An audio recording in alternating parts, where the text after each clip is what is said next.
the constitutional requirement for qualifying as a duly elected president of the country.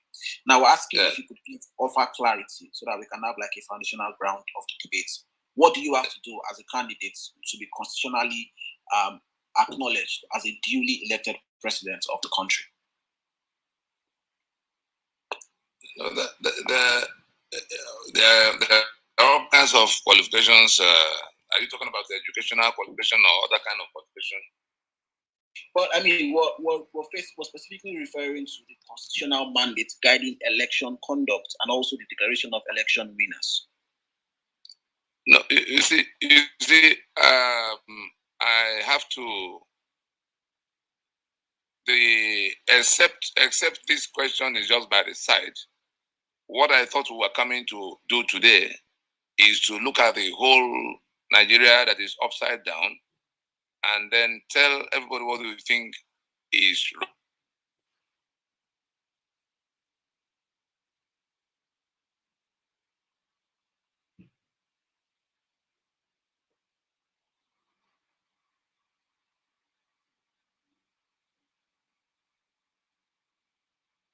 the union or to save the people trapped in the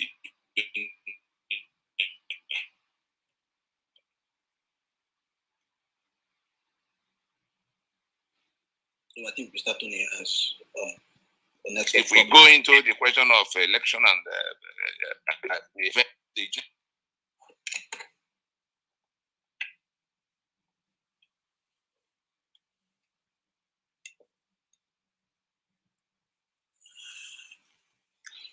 Mr. Tony, are you there? Can you still hear me? All right, Professor Pat, welcome. Can you hear me? Yeah, I can hear you.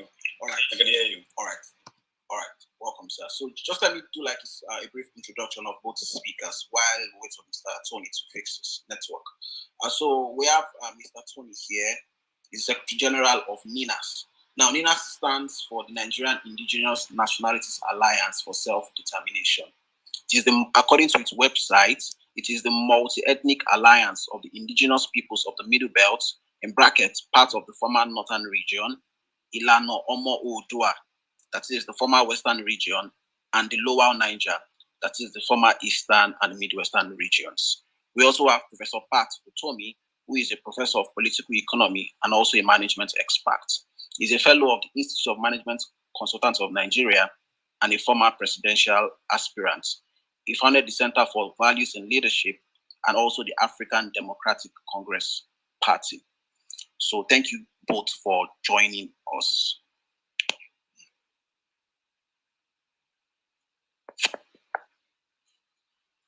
So I think I'll just pass the first question to you, Mr. Tony Nnadi, because you already were answering the question. Now, the reason why we're starting off with the Constitution is because we believe that at the heart of this debate is the solution to Nigeria's problems, as you rightly identified. Now, we think that there is a divergent school of thought here. Some persons are of the opinion that engaging the Nigerian political system can bring about some of the desired changes that we want to the country. Others are saying that the Nigerian political system has to actually give way entirely and a new order has to replace it for there to be a solution to the problem. Now,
it has foundational flaws that cannot be rectified so that a new structure can be, put in place with a different architecture.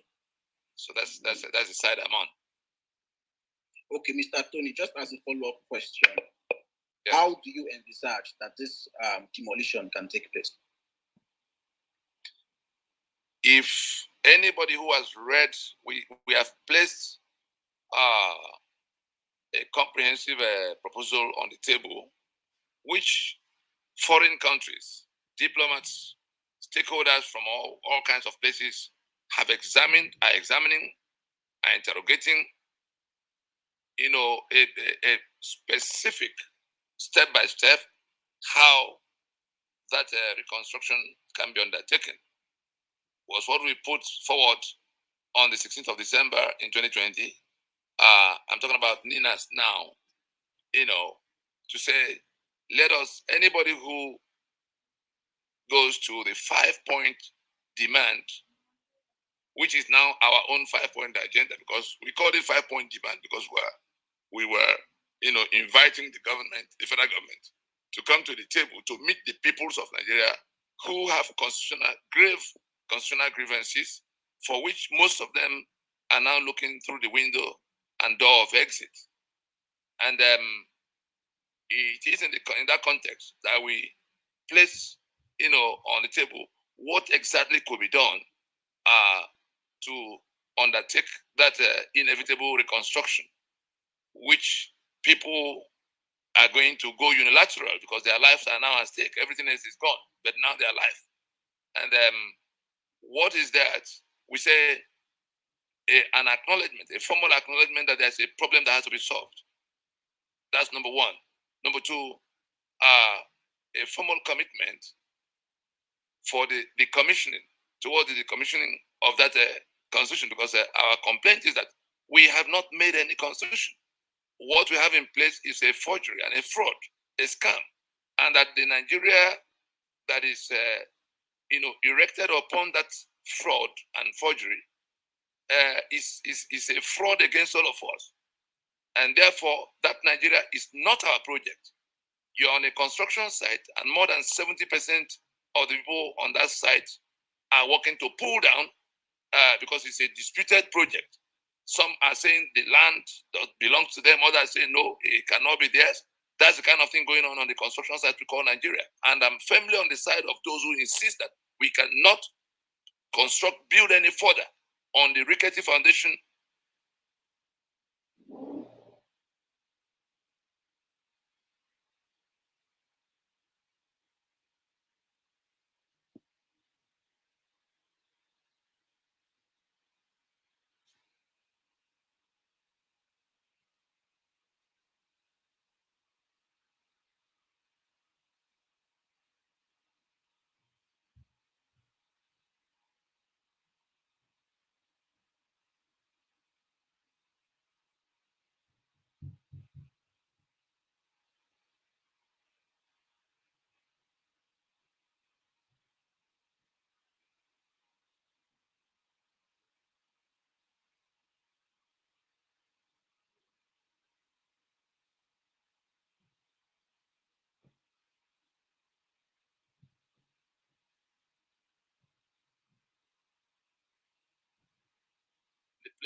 By the time you do it 3-4 times, just read anywhere you see constitution, we're talking about Nigeria. Anywhere you see constitution, remove the word constitution and put Nigeria. Read the sentence again, read the paragraph again, and see what new sense it makes to you. That is when you understand what constitution means from the perspective of union agreement. Such that if there's a disputation, if there's a dispute to say we have not agreed, or that we agreed before, the agreement has been overtaken or turned, it's no longer acceptable to me. Anything but this one that you've imposed on me. That's where we are. So say there must be a commitment to decommissioning that which we all see is an imposition and which is not working. The third is that to put a time frame, because people have been complaining for over 30 years about this bad arrangements, even before 99. There was all this after this military gotten out of the way. People have been talking about sovereign national conference and all kinds of demands for fundamental reconstruction, fundamental re-engineering, fundamental renegotiation of the union. And so we said there must be a time frame to it now. Therefore, we said there must be a formal commitment. That's now demand number 3.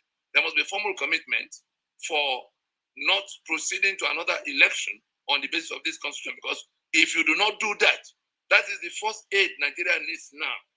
Those who will ignore it, that now that we are talking about it, that Nigeria that is bleeding and about to explode, the most potent first aid that can be administered now to avoid the death of many in the near future is to call off the journey to any further elections under that constitution. We've been through it in the First Republic. The constitutional arrangement had a problem in 1962. They didn't fix it. They wobbled on. Elections came in 1964 because there was, in the parliamentary era, the parliamentary elections of the regions happened, and the federal one happened. They don't happen at the same time. So the first one came, and they went into that election. They were still managing the commotion of it. Then the second one came to meet them. In the midst of all of that, the Western region, where the leg of the constitution, that's the constitutional Western region that was suspended by the federal government of the time, May 29, 1962, it was that refusal to solve that constitutional breakdown that collapsed the First Republic. It went up in smoke. And so we're back again where everybody's shouting from everywhere. Let's go and fix this. Let's go and put out this fight. Nobody's listening. They're heading to election. And the election is the worst fear you can bring into that kind of debate.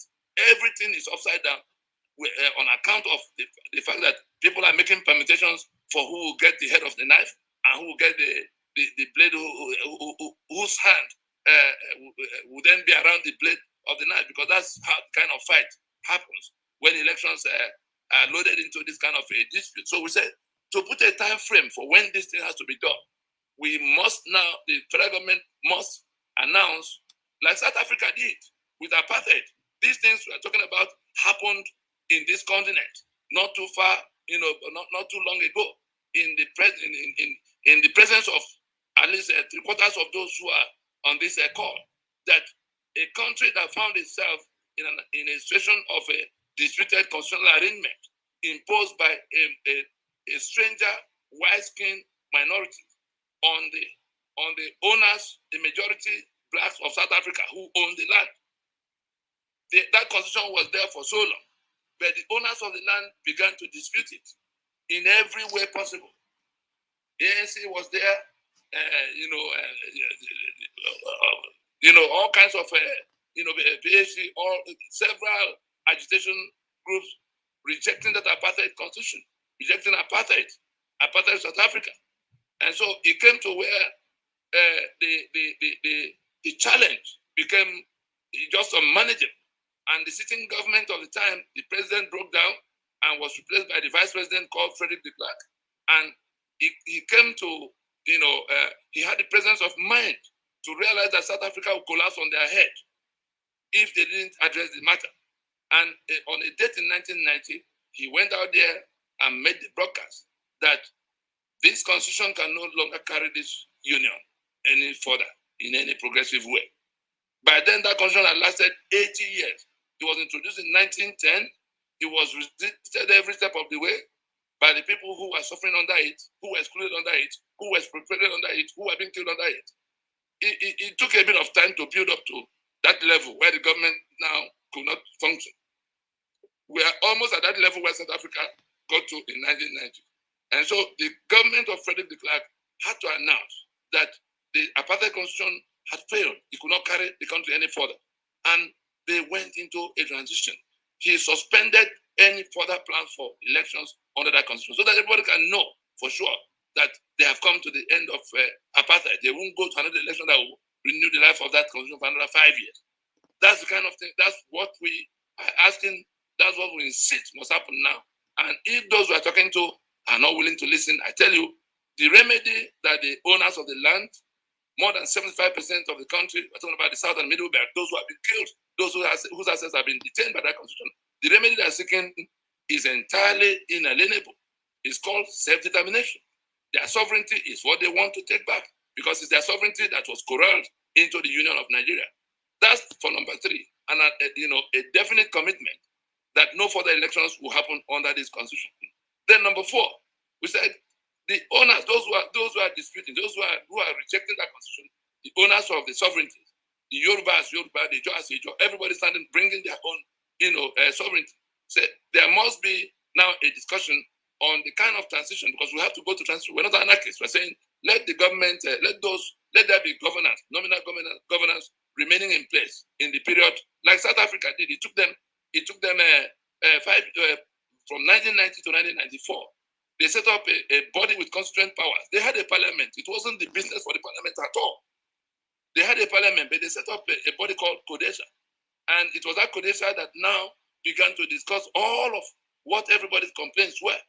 It started with the whites saying that the white minority wanted the country to be divided so that white can be in one country and black. And they spent almost 2 years debating that. Eventually, they couldn't point at any part of the country where the whites would have to, aggregate, because they spread themselves, all over the place. Nobody wanted to leave their own place. So, okay, let us begin to discuss what would be a what do they call the kind of thing that you mix up everything, and multiracial society, a constitution that can support a multiracial democratic society. It took them 3 years from that point to come to the point where they had elections in 1994. And we're saying our own is not nearly as bad as that, because everybody knows what will work here. We agreed on it before, and then it was toppled, and everybody is now pointing back at that which was thrown away. Can't we go back to it by slowing down, getting into this transition, and working it out? Ike Ekweremadu, when he was in Deputy Senate President, did say that it shouldn't take more than 3 months because of the volume of work that has been done around how it can be done, including Pronaco and all of the processes we had to initiate and execute through the last 22 years, from the time the 1999 Constitution was imposed, because we knew what was in it since it was 1979 that was brought forward. And so that number 4 demand is one in which we say that federal government must now invite the owners of the land. It's not the business of people in government to sit and write a constitution over our head. It's an insult on the owners of the land, people who could be country of their own. Yoruba could be a country of 60 million people if Nigeria is not holding today. The lower Niger territory will be a country of 70 million people holding their own, bigger than more than half of the countries of this world today. And in 5 years, could be among the first 20 countries in terms of anything you can, any indices you may want to use. And so we say it is those people that could be countries of their own, the owners of the sovereignties, that will have to go to that meeting, not appointing your neighbors and friends to come and gather in some hotel, and then you say you're having a national conference. That's just a jamboree. No serious person will pay attention to what politicians gather or whoever they appoint gather. It must be Yoruba mandated, Yoruba delegates mandated to negotiate the sovereignty of Yoruba, because the kind of people Yoruba will send if the future of Yoruba land is being discussed are totally different from the kind of people they might elect at election. Who is going to Senate? Who is going to be governor? If the matter comes to who is going to discuss Yoruba future, I tell you, 3/4 of those who may win elections to go to National Assembly or to go and be governor or president will not even be considered, because they are now looking for more honest people, more clear-minded people, more forward-looking people, and their own statesmen. So that's the difference. We say, let those people who are disputing those constituent components of Nigeria that are disputing the union are the ones who have to come and decide the contents of that transition. What will be the length of time? What will be the mandate of that body that will be set up to manage it? What will be the composition? Who are going to be in it? What are they going to be able to do? What should they not do? How will the government of the period function? Because the owners of the enterprise are now deciding how to repair their failing enterprise. And it is from that point that we now go to the last demand of an announcement of a transition program in which a time-bound transition that will you say that from what we have now, we're shutting down we've shut down the joint election. Therefore, we're going to the meeting. It might take us a year, might take us 6 months, might take us 2 years. We put a time frame to it because we have a fair idea what we're trying to go to do. We might use the balance of this, this tenure of the current government. Instead of wasting all this time, we're wasting heading to 2023. That is journey to nowhere. Which if all of us who see that there's no prospect of anything getting better, and that can give us guarantee, let us pray that we don't come to a day where we begin to regret that this thing we are sharing now, we ignored it, or that we didn't work with it. If we proceed on this journey, there is a majority that is ready to do just anything you can think of to get rid of this union that has become a union of death for them. Those who have been slaughtered, their assets have been taken. They have been killed now because Nigeria is defined the way it is defined, and it is that constitution that defines everything. It's that constitution that put the guns in the hands of the people who hold it against those who need to defend themselves but cannot touch God. It's that constitution that took all the assets of everybody.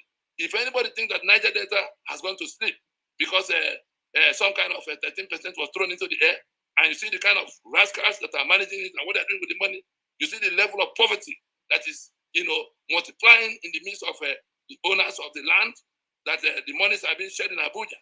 If you think that the people of Middle Belt are going to fold their hands and remain in fear, terrorized by people who are shooting and killing them and taking over their lands, you simply have to be out of your mind. And so those are the 5 points of demand, which has not become our own 5-point agenda. We do not require anybody, including the federal government, to agree with us that should be, because the right of those people to their sovereignty, the right of the constituent components of Nigeria to their sovereignty, and therefore their self-determination. That self-determination, it simply means they decide for themselves how they live in their space, what they do with their neighbors, whether they want to be in union. Those are the things that is not, all the other things are subsidiary. All the other things come only when they've decided that they can be in union, especially with people who have embraced a civilization that requires them to kill the others as infidel. Especially in union with people who say them to their faces that all men are not born equal, and therefore some are born to rule others. You saw when Erufai said so publicly that we cannot be equal partners in the union. That's the kind of decision we have to take, whether to remain in that union of master and servant as imposed by this constitution, or to do something else. It does not depend on whether Abuja agrees with us or not, or anybody at all. We're just bidding time for peace, so that all that ordinary innocent people will not die in the numbers they could die. The whole world is discussing this situation. The UN sent a rapporteur mission to come and examine this situation in 2019. We saw it, Agnes Kalaman. She came and they came out with a report that what was wrong with Nigeria, for which blood was flowing all over the place, was that the constitutional arrangement of Nigeria is like pressure cooker for injustice. We can Google it and what other people are discussing about us. Okay, Mr. Tony. I mean, I think you've analyzed and, of course, laid out the 5 demands of Nina's, which forms your agenda. Let me just bring in Professor Pat into the conversation. Yeah. Professor Pat Utomi. Yes. Right. What do you make of this 5-point agenda of Nina's? Well, I guess the starting point is to say that I want to commend the energy and the passion with which Mr. Tony Nnadi and his colleagues have pursued this subject. There's no question that our country has very many unresolved issues, and that it is important that we engage and discuss them. I think that most fair-minded people have no argument about those things. But there are obviously differences in approaches that different people have offered and all of that. As the Yorubas say, Onokon Woja, there are different routes to the market. What is important is a clear examination of the options. When the peoples of Nigeria met at Lancaster House back in the 50s, there were no ultimatums from any sides and all of that. What was required was a good faith effort to speak about a modus vivendi, a way that people can live together. And I'm not sure that there are many natural modern states, or most modern states came as a result of human cohabitations and decisions on how to engage with one another. And sometimes those things are not even in a written constitution, as you can see in spite of a body of conventions in the UK. It's technically not a written constitution. When the people of Scotland felt like exercising their rights to self-determination, they put up a very strong campaign and came pretty close. But in the end, they didn't make it in that effort. And there are those who want to continue it, there are those who say it's enough. It's not also unusual. They can have a prolonged engagement on this matter, as we see in the case of the Catalan in Spain. And I have many friends who are Catalans and who live with other Spanish countrymen from other parts of Spain. So those kinds of disputations about the crafting of that document of how we live together can go on, and sometimes go on for years, not go on for decades or centuries. What is important is that we have clarity of thought and have decorum in how we proceed. It is true that most of what we have in Nigeria didn't come out of a process of decorum. A lot of what we call our constitution today evolved during military rule, and of course there were, dominating peoples in the course of military rule. What I want to encourage is that we recognize that the rational process can produce outcomes, and that we, in stating whatever positions we hold, should not negate the right of others to hold different views and express them, and then we can have conversation to result in an outcome. And like I said, Lancaster House was about trying to do that. And something came out that most people today now refer back to with nostalgia and say, look, that's the way we should have been, and all of that. So there's nothing extraordinary or spectacularly wrong in most of the points that have been raised. An understanding, again, and I like to always go through this history, an understanding of how the doctrine, the concepts of non-interference in internal affairs and the quote-unquote sovereignty of extant states and the evolution of the doctrine of self-determination, how they came about, is very important, the historic context. And as I've always tried to it clearly, Europe was in turmoil in the 15th, 14th, those centuries, where it was a state of continuous war. It was almost, savagery in the manner of speaking. Everything was about defending yourself, building fortresses, and so on and so forth. So after the bitter religious wars that began with the defenestration of Prague in 1618 and continued for 30 years, and what I prefer to call a war of balance of power rather than religious wars, because, as I've repeatedly pointed out, it's a bit of a lie to call it religious wars, because French Catholic princes were aligning with some Protestant princes to checkmate the quote-unquote Holy Roman Empire of Germans. And this wars led everybody to certain recognition at some point that, look, we need to just stop and have a structure to have order in the world. This pause and agreement to have order in the world generally came to be known as the Peace of Westphalia, which they all signed up to. It is the Peace of Westphalia that led to this non-interference clause where minority groups were trapped and oppressed in many states. But the world just refused to look at their rights, because it generally thought that a few people's rights being impinged on was a lesser evil, if you will, than the disorder that the world was in before the Peace of Westphalia.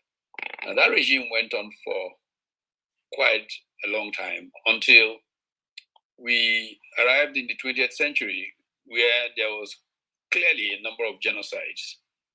The genocide of, by the way, of course, the Albanian genocide was what gave us the word genocide. It didn't exist before. Years after it, actually, people trying to take up a course around it created the word genocide. Of course, the huge, great genocide of the 20th century was the Holocaust. And let's be very frank, one of the great genocides one of the terrible genocides of the 20th century was the Nigerian Civil War. However, history generally treats some of this differently, based on how people want to reach new accommodation. As terrible as Nigerian Civil War may have been, let us be fair, the process of reintegration was remarkably gracious and smooth, if you will. And I say this as someone who lived through the Civil War, saw the war from the two sides, and then within 9 years of the end of that Civil War, somebody from a part of the country that was in secession was vice president of the country. What really has made our case a challenge is that that process could not continue because certain elements frustrated what could have been the ultimate healing. I believe that if the politics of 1979 had rolled through to 1987, perhaps a final healing stage may have gone past, but that was frustrated. It didn't happen, and we continued down a certain path. Now, to return to the sovereignty issues and self-determination. Yes. The effect of those genocides in the 20th century was that people began to rethink this idea of subsuming minority rights to the so-called broader stability. And after World War II, the Universal Declaration of Fundamental Human Rights by the United Nations began a new phase in thinking, in which the basic rights of people could lead to self-determination, and self-determination began its ascendancy as doctrine. Even though it was in ascendance, it was a gradual creeping process. As I've said before, I think in one of these conversations, I went to visit the Nigerian ambassador to the United States at that time, Professor George Obiozo, while he was in Washington one day, and he had just returned from New York. And in our conversation, he said, one of the people in New York, an old friend of his, said to him, George, you remember how many members of United Nations there were a couple of years ago? We have seen an addition of X number of new states. And most of these new states did not come from decolonization or anything like that. They came from the fracturing of states that existed before. Soviet Union contributed so many, the breakup of this, India, Pakistan, this, that. He said, if the Nigerian Civil War were fought today, that person said to Prof. Nigeria would have contributed several new members to the United Nations. But in 1967, self-determination was still a creeping acceptance thing. It's growing on the international, if you will, conscience. And now we've come a lot further. However, how to pursue self-determination needs to involve a certain order, And for me, actually, it is really a safeguard. The fact that people can turn to it is a safeguard of people's rights in a way that it should force politicians to then think in an umbrella way of the good of all. Because once people perceive that they get a fair shake in a union, I think most people prefer to live in broader unions. I mean, yes, so Prof, what is at the heart of this debate now is how to, the process to achieve the outcome that you described. Now, so in relation to what Mr. Tony has made submission, one of the demands they're making is that there should be a wholesale decommissioning and jettisoning of the 1999 Constitution, which forms the basis of Nigeria as a federation, right? So essentially, they're calling for the Constitution to be completely disregarded, and then a new one should be reborn.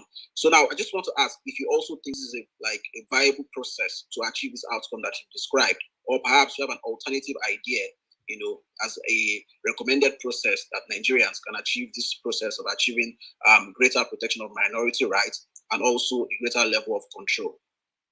If a constitution is rewritten, it is rewritten. It is a document that becomes a fresh one. I mean, it's no big deal about how you rewrite a constitution.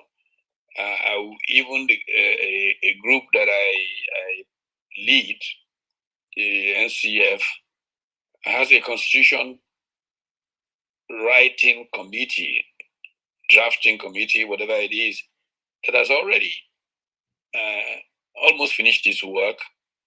It's taking the constitutions from the Macpherson Constitution through to the constitutional conferences, including that of Jonathan, and looked at some of the issues of today and begun to produce a completely new draft of a constitution for the people of Nigeria. And the idea is to then put that document for the Nigerian people to debate, to discuss, and out of these discussions, have something that a constituent assembly can promulgate into a foundational law, a ground norm for the country. I don't think that there's anything extraordinary about this. This has been done many times in history and can be done again. The problem with the 1979 Constitution, or even worse still, the 1999 Constitution, is that the people were not allowed a good engagement. This 99 more than, because the so-called wise men of the 1979 Constitution, after debating, put it to the government. The 1999 one was just more or less a couple of people in the villa or wherever it was, saying this is what is good for them, So yes, a process of public conversation around whatever document needs to take place, has to take place. And this is what should guide what the outcome will be. So can it be surmised that your position is that if there's indeed going to be a redraft of the Constitution because of the many problems associated with the documents, the process of making it a law has to go through the existing political structure that we have, which is the National Assembly, just to cite an example. Nothing says that. Don't forget that there is a crisis of legitimacy surrounding the current order. When people are talking about, when the National Assembly started looking at the Constitution, most people just sneered at it and basically said, who elected them? So, because the elections have been problematic in Nigeria, there has been a tendency to assume by citizens a legitimacy problem with the extant order. And so it will not receive acceptance, except where politics as the art of the possible wants to just rule over. But I think that people want something that better reflects that they, the people who were involved in the process, because they don't think that they elected those in the current National Assembly. Right. Thank you, Prof. I will just go back to Mr. Tony Nnadi now. But before I do so, I'd like to announce to the audience that we have Mr. Olashupo Shashore on stage. Now, he's a legal practitioner and the founding partner in the law firm of Africa Law Practice Nigeria and Company. He's a senior advocate of Nigeria, and he's a former Attorney General and Commissioner for Justice in Lagos State. Thank you, Mr. Shupo Shashore, for joining us.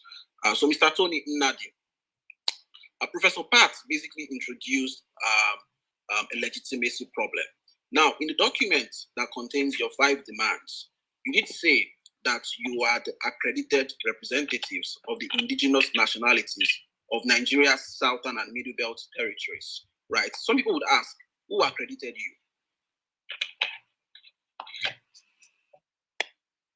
you? Mr. Tony, are you there? Yes, I'm. Yeah, did you hear my question? Yeah. Can you hear me? Oh, I can hear you now. Did you hear my question? Hear me now? Yes, I can hear you, Mr. Tony. People may ask. Right. You say people might ask who accredited. Yes.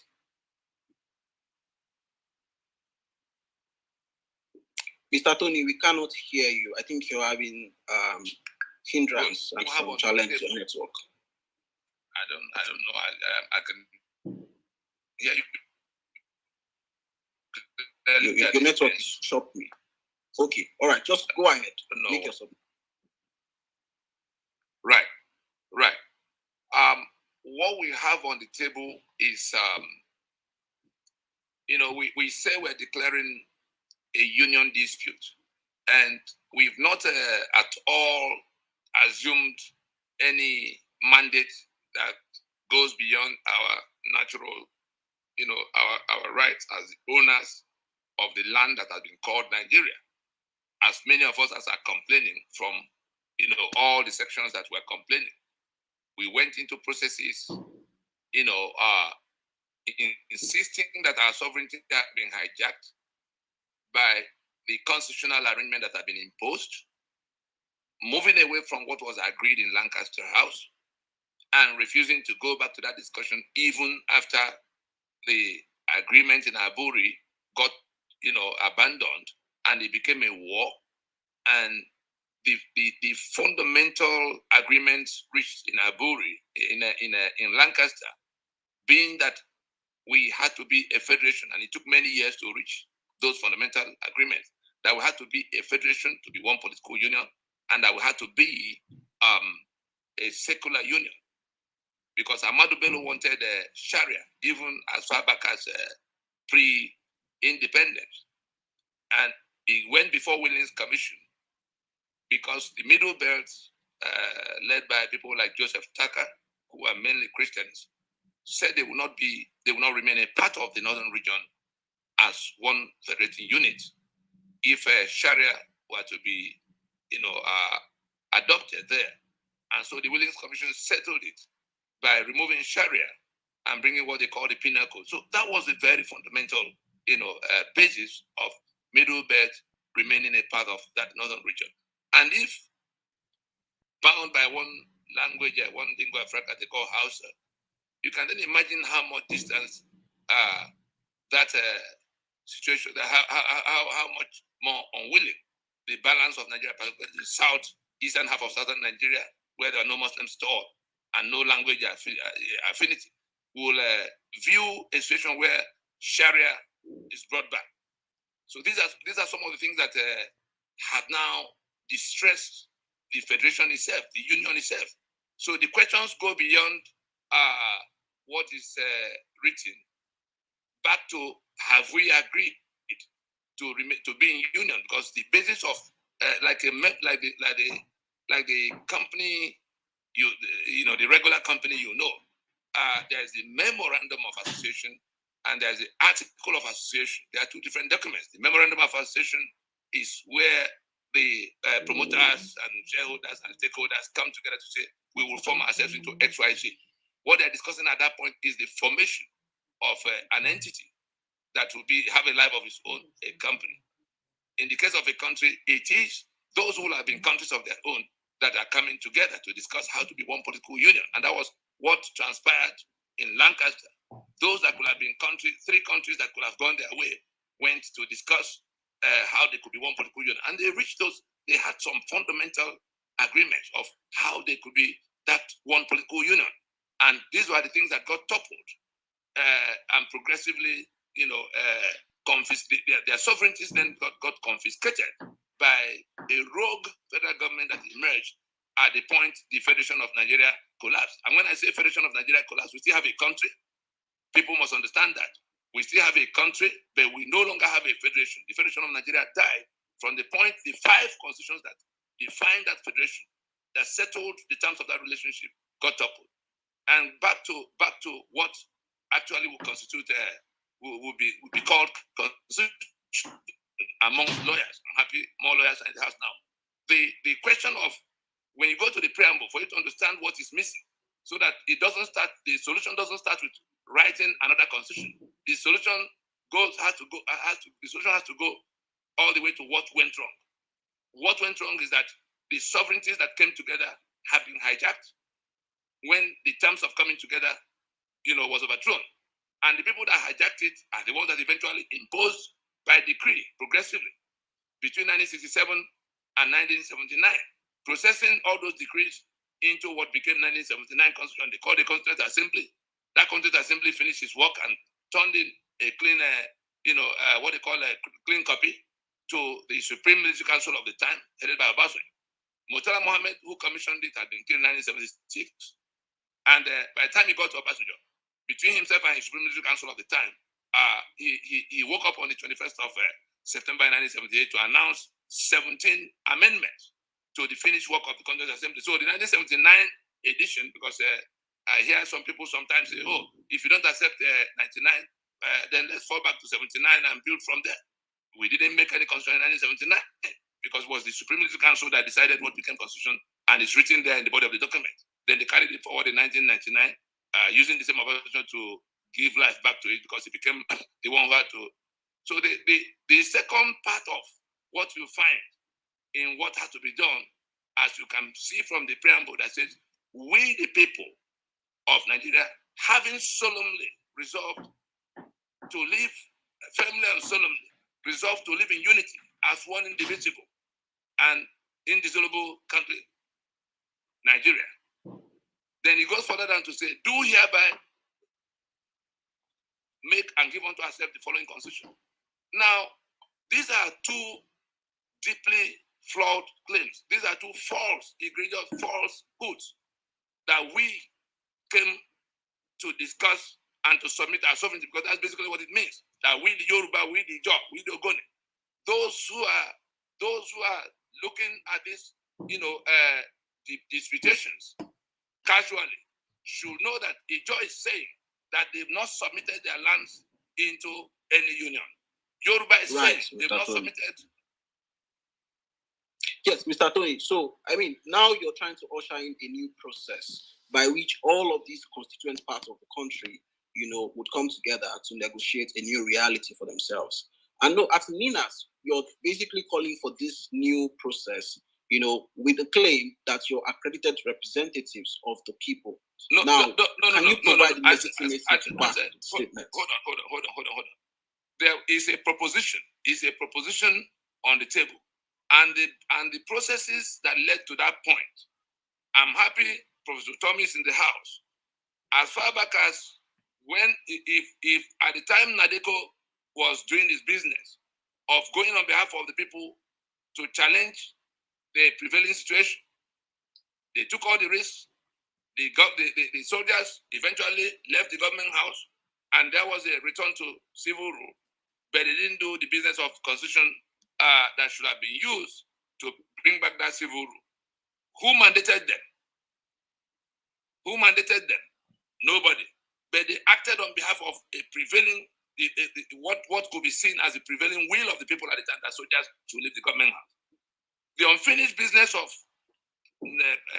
Nadeko was what then came as Pronaco to say, look, we've come back to civil rule now, but we still have a whole number of things standing upside down. Can we get into the process? We waited for government, to lead that process. There was nothing that was not done to get the government to see that constitution that they used to bring back democracy in 1999 could not take us any further. It was in fact within the first 3 weeks of the introduction of that 1999 constitution that the lawyers had a meeting. I remember Utomi Williams was in that meeting, and he declared what came out in 1999 as constitution as a fraud and a forgery. Utomi Williams himself, who was involved in the origination of the one of 1979. But the government will not listen. I did engage Obasanjo on this subject matter for the first, from the time he got sworn in all the way to where they were now heading towards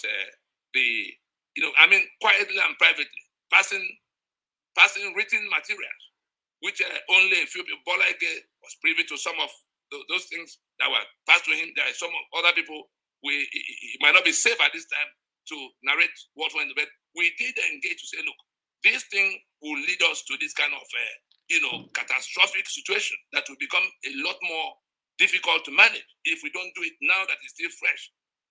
He refused. And it was when the 2003 elections came, and because towards the end of his first tenure, he said, if we get into this now, elections are too close. People may misread it. Once after the election, right after the election, he then began to appoint people who are going to build El Dorado on top of that rickety constitutional foundation.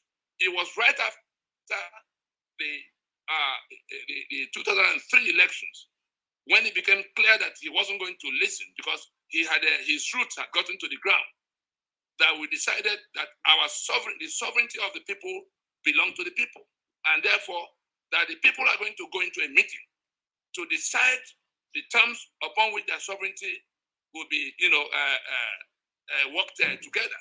And if they can't find common ground, by then, remember it was in year 2000 that 12 contiguous states in the far north of the country imposed Sharia almost simultaneously. So he gave an indication that they consulted among themselves.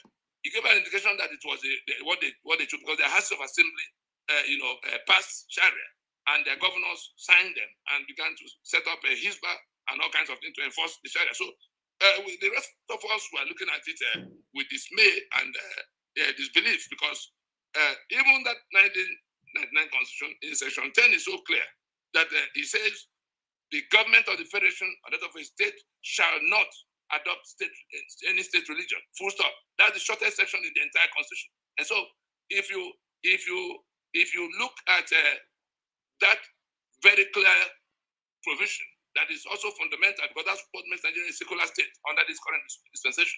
And you have this number of states that are contiguous and that acted, simultaneously in the same period. You will see that they have basically seceded from the secular Union of Nigeria. And they began to dislocate people from other parts of the country in the name of enforcing Sharia. The businesses were, truncated. Even now, you see once in a while they go and bring a trailer loads of beer bottles and they destroy them.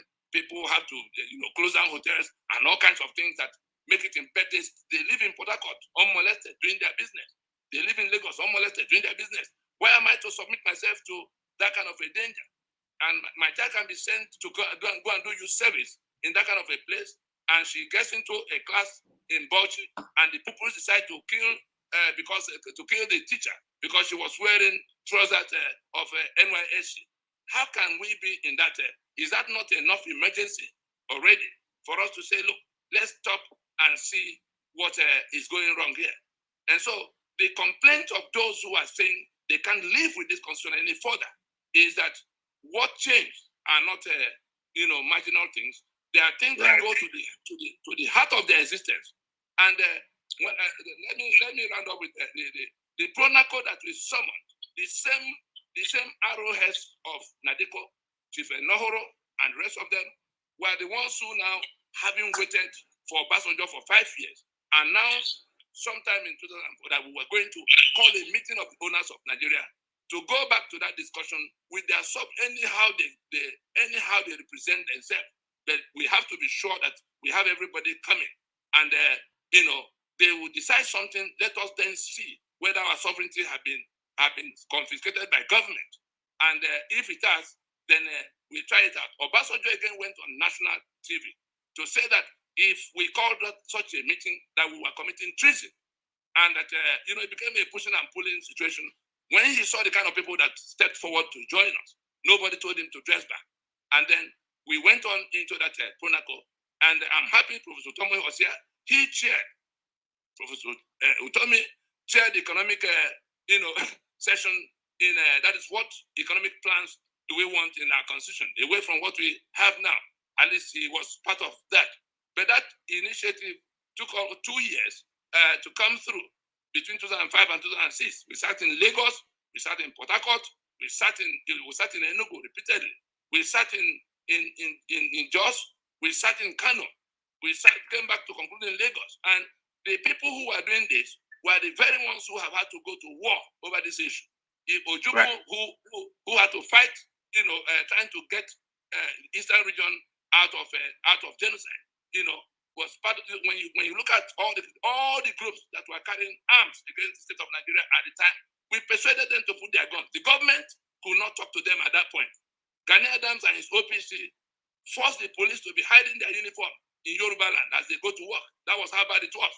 Then we persuaded them to put all those guns aside, come into this process. Aside Dokuba and his volunteer force, we persuaded them. The people doing Biafra, Wazirike, Masop, and if after that entire process, we managed to have a draft that was based on what the regional blocs had brought as their demands, because a federation cannot have only one constitution. Any lawyer who is drafting one constitution for a federation that will be passed by any mechanism does not understand what a federation is. And we're saying that a federation is a union of constitutions. Those who have to federate are the ones who will now come back to the question of what process. The process that will suffice will be the process that will satisfy, that will resolve those two, false claims in that preamble, that we, the people, have done something, have agreed, and then that we have now reduced that agreement to these articles. It is those two-stage process that we put in this demand. So anybody who is questioning, who are we? We've not decided anything. We say, this country, all of us agree that we're in trouble. We agree that trouble has become, is degenerating by the hour. Security has broken down. Electricity is not coming from anywhere. Elections will never be better. Infrastructure can only get worse. And all those things are locked down into that constitution.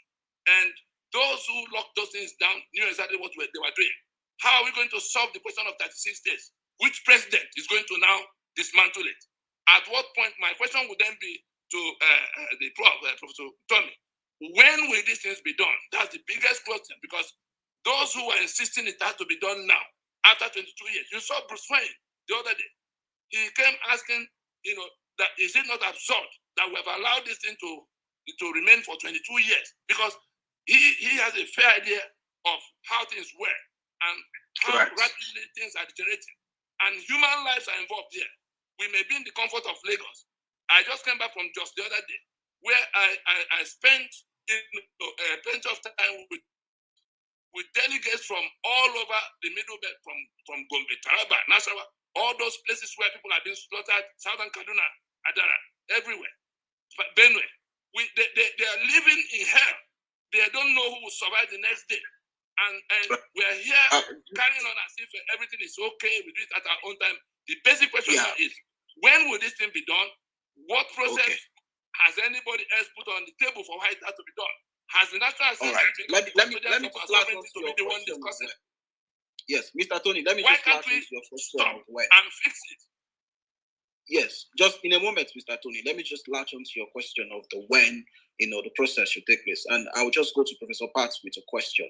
Now, NINAS as a group or as a multi-ethnic alliance of people have announced a constitutional force majeure, right? Yes. And part of their demands now is that the federal government of Nigeria should suspend the conduct of further general elections under, quote and unquote, the disputed 1999 constitution.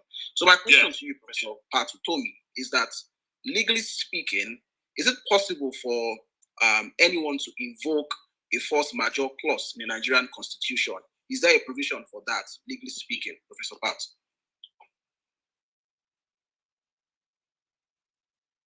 Professor, are you there?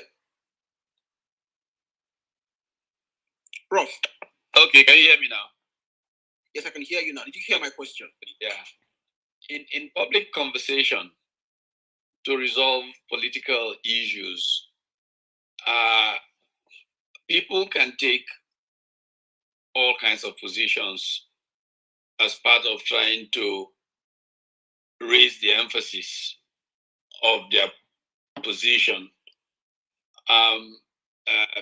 Chief Ayo Adebanjo, for example, has said and repeatedly said that he does not think that it is a good idea to talk elections in 2023 unless issues of structural reforms have been engaged. But as I said, politics is the art of the possible. You can hold those positions and force those to become issues if some people would rather press an alternative approach. In the end, the engagement, as simple as possible, in my own preference, will result in some trade-offs. Okay, let's get to work quickly on these things so that we can have certain things passed before elections can take place. Or let us agree that the major subject for debate in the run-up to those elections, for example, will be these matters, so that the mandate of whoever, quote unquote, comes out of the process will be to immediately go to work on ensuring that these new principles, these new constitutions, these new whatever are implemented. Perhaps at a list of bargaining, one of the things we accept is that the subnational units, even as they are or desire to be, should begin to write their own constitutions now. And part of the campaign issues will be around subnational constitutions that will now go into place on a post-election. All kinds of different positions that you can begin and speak to. I don't know if I would use the term force majeure but surely negotiations are part of human accommodation in society. So taking a position should be the basis for conversation around what's the best way to resolve any knotty problem. But Prof, can any group in Nigeria today invoke a force majeure? Is there a provision for that? That's the point I was making. I just made the point that I'm not so sure that invoking a force majeure, but it is a legitimate conversation or bargaining or whatever. However, it's just like, that's why we say politics is out of the possible. Can a group prevent people from going to work any day of the week? But they've successfully done it in the southeast for months now running.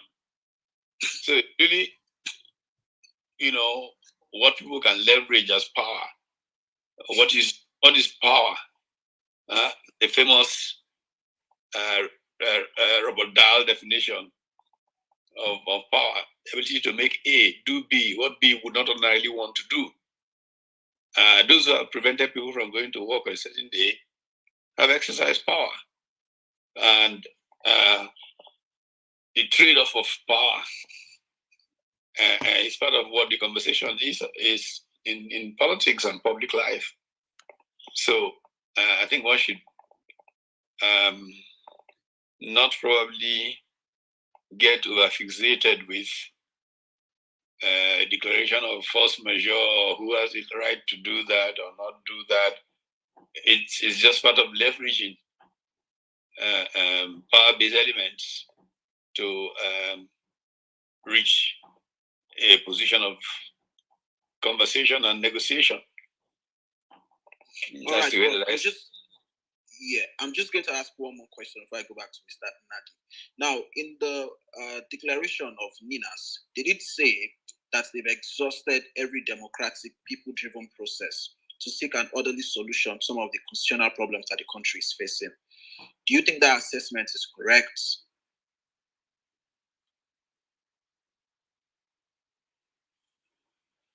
Have we truly exhausted every democratic, people-driven process available to us?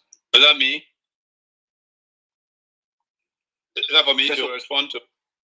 Yes, I'm just asking because they're making the claim that they've exhausted every democratic. We have not at all. We have not even begun to look at the least, not talk of exhausting them. I think that,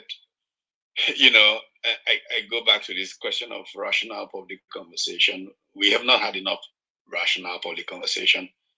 What we tend to have, unfortunately, which is why this issue ends where it is that we get into this emotive trading of verbs and calling of names, and we really don't have a conversation, and so we're not really moving anywhere.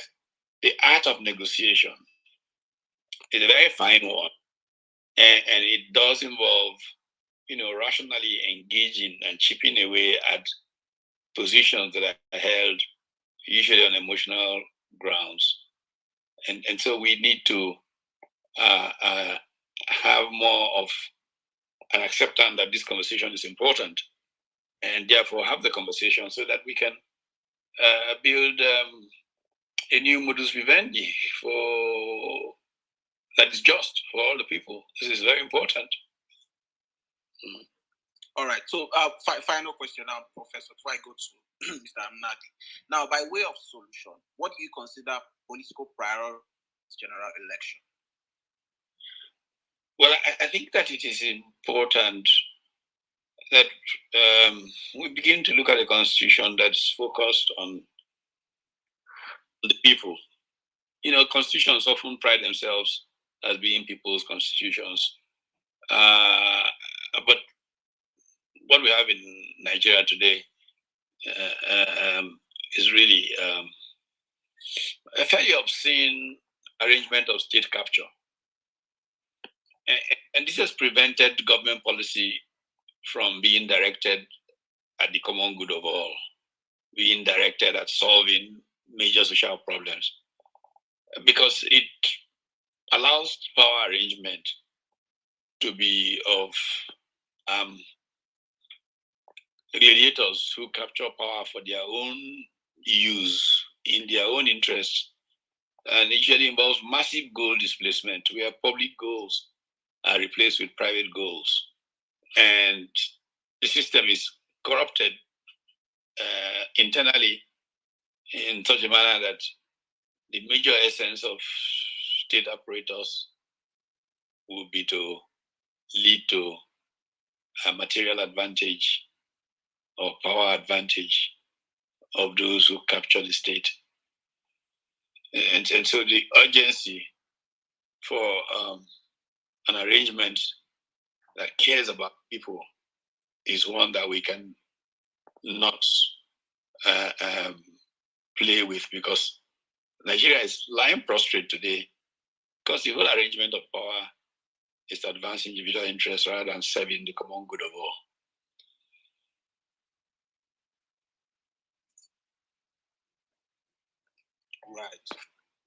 Right. Thank you, Prof.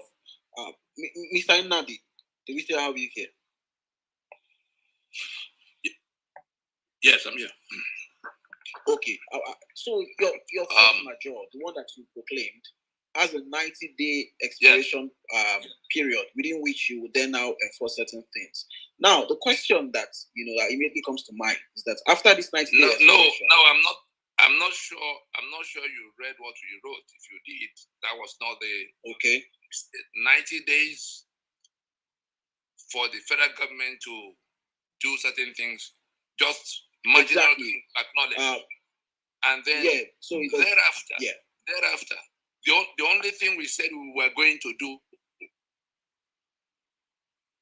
and that is still standing, but not yet done. If after all efforts to get into that discussion, those who say they've conquered us, they've captured us, they're entitled to killing us, continuing their journey, especially towards the election, that will be mandated by that constitution killing us.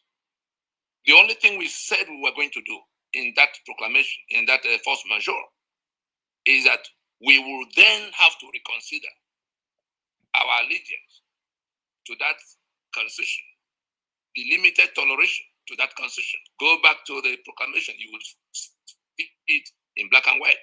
And we're not rushing to the notice to the federal government. Instead of coming to us, they went to the National Assembly, trying to initiate some emergency constitutional amendment process. But the subject matters they listed were all taken from the grave constitutional grievances we listed in that proclamation. That tells us they saw what we put forward.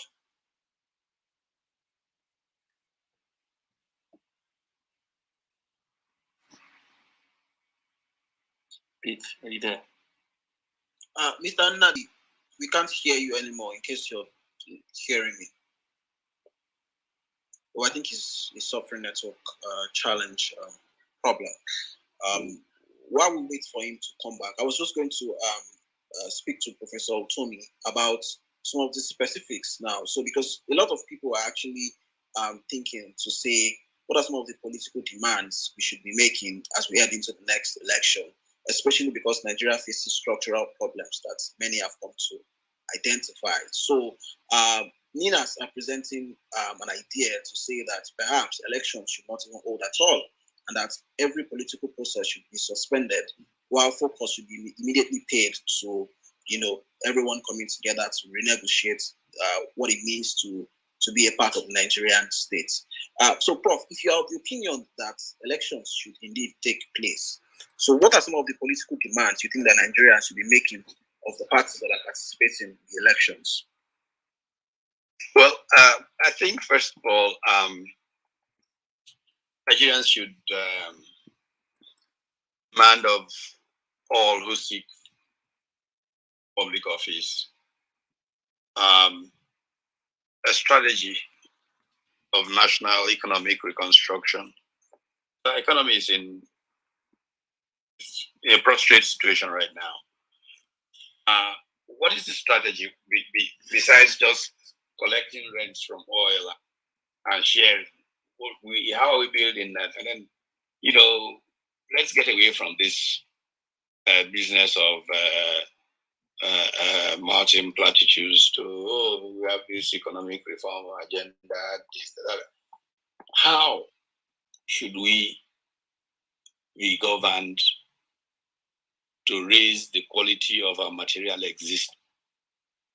Some of us have consistently offered a national economic strategy that, first of all, is massively rooted in job creation based on factor endowments, to which we around which we seek to build global value chains that, we can completely prepare and, if you will, embed ourselves into. Sorry, the network went off. Can you hear me now? Yes, just hold on. Just hold on, Mr. Nnadi. I'll come back to you shortly.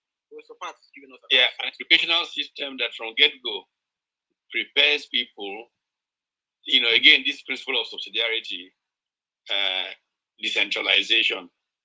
If the main endowment of a part of the country is rubber, then primary education in that area will have components that teach elements of how you plant, harvest, process rubber, such that by the time a young person there is in SS1, 2, they're equipped enough to actually start businesses or join companies that are active in the value chain of rubber, from the tapping of it to the making of tires and all kinds of rubber-based products. This way, we can assure our people of a demographic dividend out of our youth bulge.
And he has no clue how to advance, the quality of life of those he serves. And these are the kinds of things that I think should be fundamental issues before anybody who is thinking about elections. Yeah, can I go on? Thank you, Prof. Okay, right. Mr. Nnadi, you can go on, but please just address something that you said. We just want to obtain clarity very quickly. So you said that if the government fails to meet your demand within the 19-day period, the groups would reconsider their continued.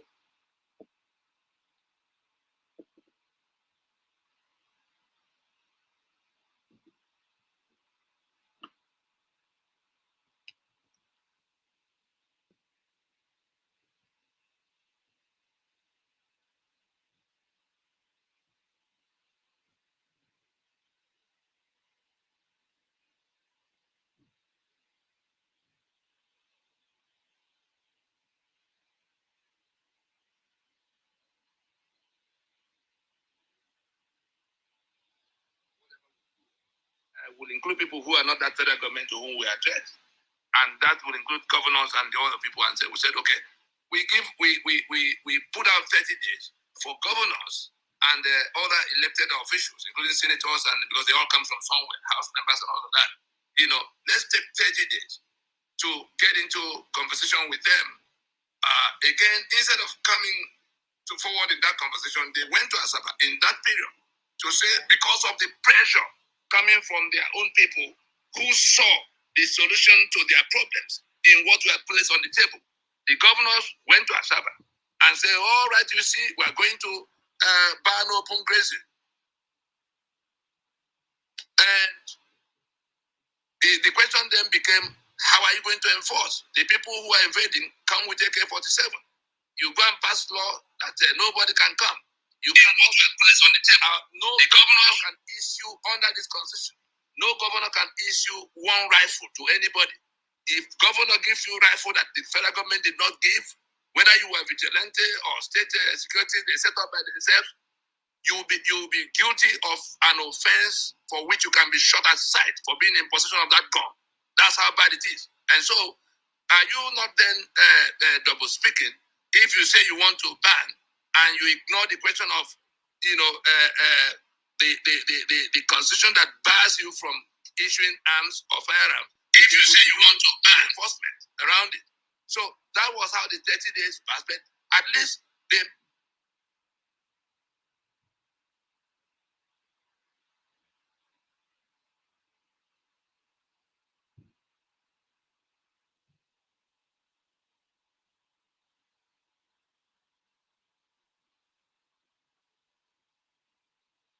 of the people who will have to do that enforcement.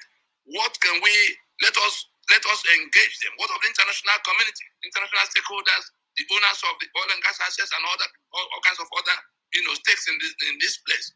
So we gave another 120 days just to demonstrate to everybody that we are not anarchists, and the issues are so clearly spelled out. The time frame, the mechanisms and the processes. We even adopted a document of 2018, an open memo to President Buhari on this, debate on restructuring, because he went to France in that period, sometime in 2018. He went to France, I think it was in November, 2018. He went to France to declare that all of those who are asking that one thing or the other changes, who are talking about restructuring, they do not know what they are talking about. They don't seem to understand what they are talking about or how it can ever be undertaken, And so this process that have been on continuously since after Nnadi has accumulated a body of knowledge Nigeria can tap into today. And if you thought they were all schoolboys, we have, as some of us, if you look at the list of signatories, you will see the people who there's nobody in government now that can say he has seen more than some of the people who are signatories. 127. We have a former vice president who resigned his office on account of the Nigeria being taken into OIC through the back door. We have all kinds of people who have been through all kinds of things on account of how Nigeria is working. And so we come back to what is it that had to be discussed by the people who own these sovereignties. It was in that period that you saw those who went out on the street to say it loudly by themselves. You saw it in Ibadan, you saw it in Akure and all the other state capitals of Western Nigeria. You saw them out there in New York and Washington, telling the whole world that we have a dispute that could explode any moment. ISIS was coming here, and we were shouting that our government was hand in glove with the people who are killing us. They even told us that they are coming from outside. What are you doing about it? No, you can't touch gun. And the people who are coming from outside all have AK-47, sacking communities after communities. And so we made sure that in those 120 days, the peoples of Nigeria were given the benefit of seeing exactly what the problem was at close quarters and how it could be solved in a manner that will involve them. And so having done that mobilization, we went out to New York at the 76th session of the UN General Assembly to again say loudly, since the UN itself had enough concern about this in 2019 to send a rapporteur mission headed by Agnes Kalaman. So we're saying that that action of reconsideration of our allegiance is not bound by the 90 days that was at the head of it. That 90 days was for the federal government. That mobilization for proceeding to that reconciliation, whatever anybody wants to interpret it to mean, let them continue to interpret it. But let it be known that we are the ones standing between all the capacities for self-help and the use of the whatever could be used for that self-help. We are telling everybody that, look, there's a framework, because in that open memo we sent to the president, Guardian newspaper did publish it on I think it was on the 16th of November in 2018. Guardian newspaper. Anybody can go and access it. That's exactly this restructuring is in terms of content. What is the outcome that can come? How will it be undertaken? Who will undertake it? When can it be done? We spelled out all those things in a manner that we challenge anybody who could come with a better proposition for how it will be done to come forward. They are not coming forward, and the APC we know had included it in their manifesto in terms of time, in terms of engaging. Somebody saying it hasn't at all been engaged. We are saying we have exhausted. Why do I say so? When Abiola won his election and they were not going to swear, they were not going to swear him in, the meeting that became Nnadi was one in which Abiola committed. We said to him, look, if we were to help and this mandate is recovered, the problem is that the constitution that can sustain Nigeria is not in place. Are you going to retain what they imposed before, or will you agree with us that we have to go back to being a federation? Abiola committed. He said he will not govern except that he will only, that his first program will be to, get it underway, get it sorted out, so that he will govern with that constitution. We agree that even if that is all he does, that he won't be looking at, that would be more than enough to say they have corrected what went wrong in the foundation of our federation. Unfortunately, the fight went on, and he didn't make it to government house. Then we went on to, everybody always came out claiming that they were going to do it if they got there. I don't want to mention names of those who had, who rode on the back of this whole process to take themselves to government house. But particularly, and I can talk about Buhari because he's now president. Buhari was part of, Prof. Utomi, I'm happy you're here.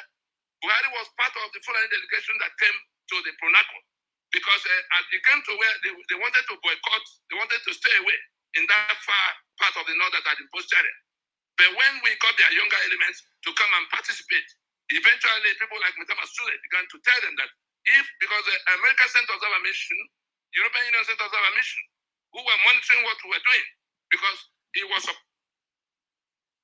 surprising to them that any group could assemble, all of the country. There was no language group, there was no section of the country that didn't have some kind of delegation, coming to, represent them in that discussion. And so people like Buhari then turned up and began, and Syed Abubakar, the one that is Sultan in Sokoto now. So we engaged them to the point where there was an outcome when the draft that came from it eventually came. Buhari came back to us, to Inohoro particularly, to say he was going to contest the election, and that if he won the election, having been involved in all of this, he was in a better position to do all of what needed to be done. Of course, he called me to that meeting, and I told him point blank that it's not a matter that is not something that can be fixed by you are going to become president. If you are president, you're only going to be one person. There will be 36 people who won elections as governor. What are you going to do? Because the changes we require will go to the structure of the federation first. How did we come about 36 states? How did we come about 4 local government areas? And there are people who will assemble in Abuja on account of being senators or house members or even the constituencies that are made up of those local governments. If we're going to unbundle all those things, at what point are you going to persuade them to dress aside so that it can be done? Why don't we do it before we begin to go to election? Right. So now we go from there. Eventually, Bakari turns up, and then again, we were doing something that we called change Nigeria, that we must change Nigeria in order to save it. Bakare comes to say, oh no, we have to save it first and then change it in government house. We talked quite privately, it didn't work, we had to come public. That was what shut down the Save Nigeria that he turned the whole thing into. It wasn't Save Nigeria that we set out to do. And so, again, he took the crowd that came from what his brief interaction with us into the streets, and then towards government going to join the same Buhari that had been in and out of our space. Eventually it became APC. Eventually they put it in their manifesto so that they will go to do this restructuring. What happened? That was among the first things they disowned when they got there. How many years has passed? You look at Atiku again. Well, another round is coming. But in 2016, when Atiku saw that this discussion about restructuring had taken center stage everywhere, somehow he began to speak very publicly about it, that Nigeria will collapse on our head if we don't fix it. We reached out to him to could it be that he's coming to that understanding that we can proceed? Then we went and sat down with him. Anybody who wants to know what transpired in that meeting can click on YouTube right now and search the title, Nigeria at the Valley of Decision. I repeat, YouTube, Nigeria at the Valley of Decision. We went over to Abuja, sat down with Atiku, and began to ask him, what do you mean by the restructuring? Because he was looking like somebody who wanted to grab the matter by the throat. And he told us what he was talking about. Then we shared with him what we were doing, because we had gone to that meeting as custodians of that body of knowledge of how this thing can be undertaken. Eventually, he said to me, can you please, now that you have explained this thing to this level, can you please put it in writing? I'm in a position to bring the North, that North that refused, Iowa Consultative, Middle Belt, the National Assembly, I'm in a position to bring them so that the South that's already, together in it, we can come together.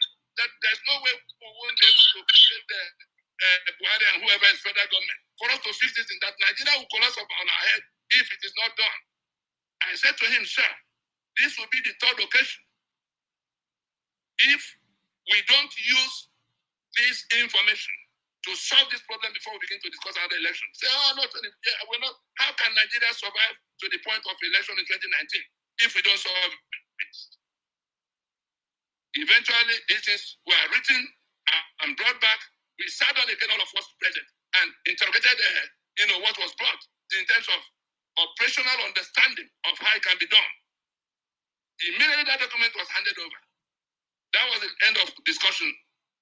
The next thing I saw was that a book was written in which Atiku now became the main proponent of restructuring and the best possible way of getting to restructuring. That was how the PDP ticket ended up in his hand in Port Harcourt. With the kind of thing we agreed, because I told him in that meeting, in the presence of 9 other people, that if that information is again used, because it had happened twice with Buhari's team and the Bakare team, that they took away what we thought we were going to use to solve the problem to go and politic and try to get to power, and then abandoned it, as if it wasn't ever discussed. I said, if that were to happen, you have us to contend with. If instead of solving the problem, you decide to go and get power with the information you have, that was exactly what happened. He used that thing to go and get the PDP ticket, and I had to tell somebody who was at the pinnacle of the PDP structure at the time to say, look, this ticket that you have given out for this transaction of restructuring was obtained by this kind of fraud, and you are all going to have us to contend with. Let the election come, let that election be won, and let us see how anybody can begin to govern without solving that problem, because we discussed it. I had to point out that the reason I branched into hold on a moment. Please hold on. Hold on a second. Hold on. The reason I had to say this, the impression that we are impatient. I'm just telling us the kind of engagements that had happened with people who have gone to government house who have won the election. Atiku won that election, all of us know. But, you know, if he were to be sworn in, I can assure you no restructuring will take place the same way APC did.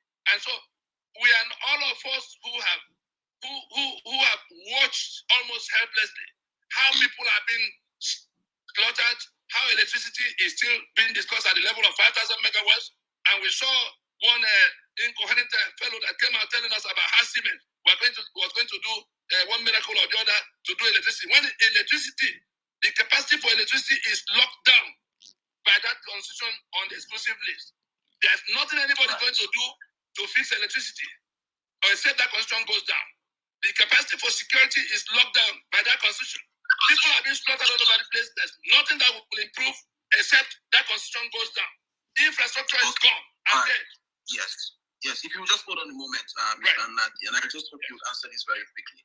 I don't think that what is at the heart, what is in question is the quality of your patience, rather your power to enforce some of the demands you've made, and also the consequence if the government fails to implement your proposed demands. Now, speaking to that, if the election in 2023 does hold, as it's likely to do so, and the people participate in that election, does that not pose a problem to your claim to represent the people and to also, be the more or less like represent their frustration with the system? Because by participating in the election, it simply means that they are certifying its legitimacy. What's your wonderful? Yes, that's part of why I've been coming to these clubhouses and going everywhere, all over the country and all over the world to tell our people that constitution is the source of your misery.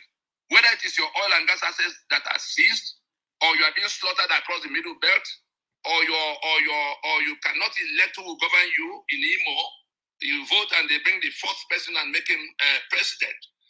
Whatever is your complaint, or corruption is so injurious to you, you want it to end, or nepotism has come to where you are the one suffering it. Whatever is your complaint in this land, impunity. This constitution is the source of it. Election is the only mechanism for renewing the life of that constitution. Political parties are the only people who contest election. All of the political parties in Nigeria subscribe to that apartheid constitution because of what they will get when they win. And therefore, no matter who amongst them wins, PDP, APG, ABGA, is going to have to swear to govern by and defend that constitution, meaning that we are going to have exactly what we have as a tap from which all these evils flow. 36 states will remain, 68 items of exclusive list will remain, impunity will grow, corruption will multiply, and the life poverty will grow all some more. You saw how the Naira has been sliding. And so we're telling our people that vote in that voting stage in that election will happen in 2023. They have every day between now and that time to agree with us according to our proposition that we can proceed to go to renew the life of that constitution.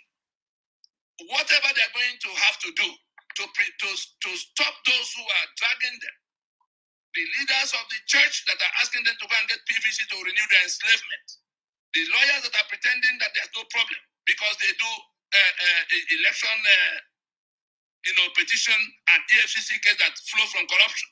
All of those people that are civil society people that say free and fair election is what will solve this fundamental problem. Even the question of leadership that can emerge.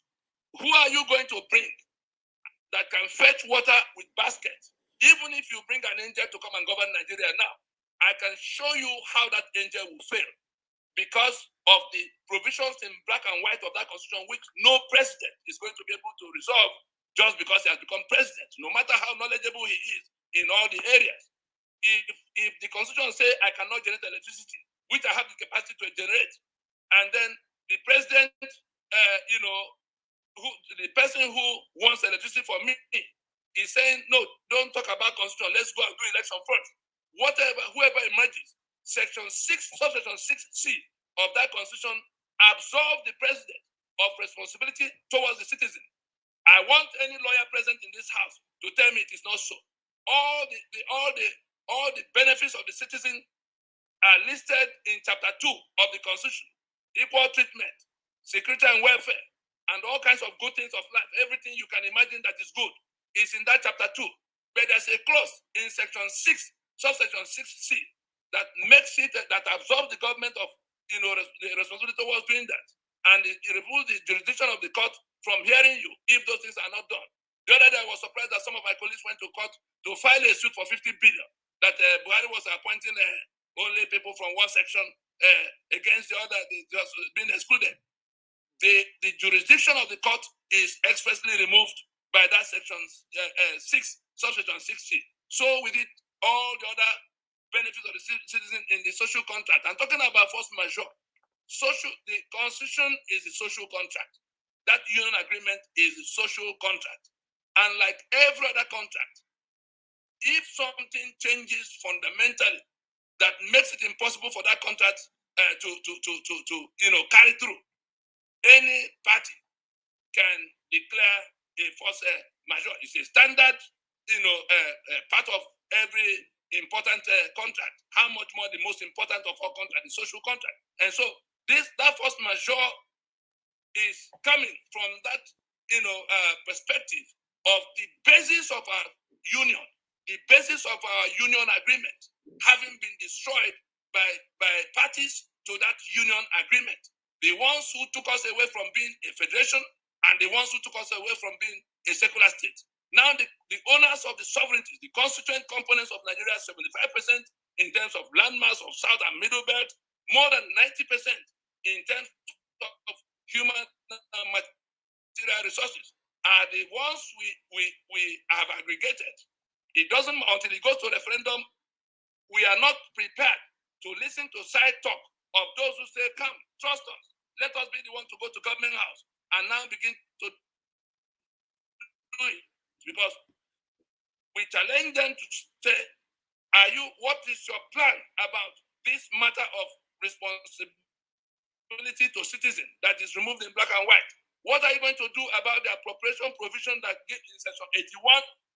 The president can actually evacuate everything in the treasury without any recourse to anybody because of the way it was drafted. Say he had to go and get permission from National Assembly to spend money. But that's why they are debating. Section 82 says he's at liberty to run government spending money. And all he needs to do, of course, subject to 50% of what was approved the previous year. Every time you hear about a jumbo budget, it is because they are all trying to take advantage of that to earn, to bring it. And then, because of that provision, they're able to take up to 50% of the jumbo primary schools have been built beyond the one you attended in your village. How many new health centers have been built? But look at the tall buildings that are springing up in Ikoyi, and they think that the owners of the resources and Abuja do not know where the monies are coming from. Then you come to the governors have the same provisions in section 121 and 122, meaning that all the contents of the treasury can be taken by the 37 men who are presidents and 36 governors. Then section 308 gives them immunity. What will any leader, what will any hue of leader, any knowledgeable leader, any compassionate leader do with all this kind of thing? What are they going to do with 36 states? How are they going to recur the question of some local government area? Okay. And then because Mr. Nnadi, just hold on. So the title is a fraud and a scam, and the owners of the sovereignty are the ones talking to everybody now. Okay. Can we stop and fix it? Otherwise, unilateral actions are going to overtake everybody. People are being killed in such numbers that you can't imagine. Okay, just hold on a moment, Mr. Nnadi, just a moment, right? Because we intend to foster a better understanding, particularly for the sake of the audience. Now, we've used the term force majeure a lot in this conversation. Now, there are people in the audience who don't understand what the legal term means. So, as simple as possible, could you explain what you mean when you say you've proclaimed a force majeure? It is simply a declaration of an emergency. A declaration of an emergency in the manner that we are going to suspend the obligation of obedience to that constitution. That is what it means. When after all efforts to get everybody to come to sit down to agree that we can't continue like this, because the house, when it collapses, it will kill us. It's already killing us in the poverty that is grinding millions of people to death, in the killings that are happening to them in circumstances that are, that are enabled by that constitution. So you see, it is just a question of declaring an emergency, standing on our sovereignties, standing on our right to decide how we live on that. If you want to understand the question of sovereignty or how it connects with the constitution to found this kind of action, Section 14.2a, as bad as that constitution is, Section 14.2a, acknowledges and declares, and I'm quoting, says, sovereignty belongs to the people, from whom government, through this constitution, derives all its powers and authority. I repeat, sovereignty belongs to the people, from whom government, through this constitution, derives all its powers and authority. That simply means that it is on account of their sovereignty that they are going to make any instrument called constitution. But did that happen in 1999? The answer is no. And the proof of it is in decree number 24 of 1999 that is printed along with that constitution that shows that they were never called into any meeting. So it is the owners of those sovereignties that are supposed to have made that constitution that have now come forward to say, our life, our life is now to be taken from us. Our assets have been taken a long time ago. But we are being slaughtered just a moment. I'll come back to you very quickly. Tolani, are you there? So that we can get a different legal perspective on the matter. Yes, Tolani is here. Understanding. All right, Tolani, could you please also tell us from a legal point of view what the term force majeure means, and of course, if there is indeed such a provision in the Nigerian Constitution? Okay, so force majeure basically means like there's a superior force. So this is me just explaining legal terminology, right?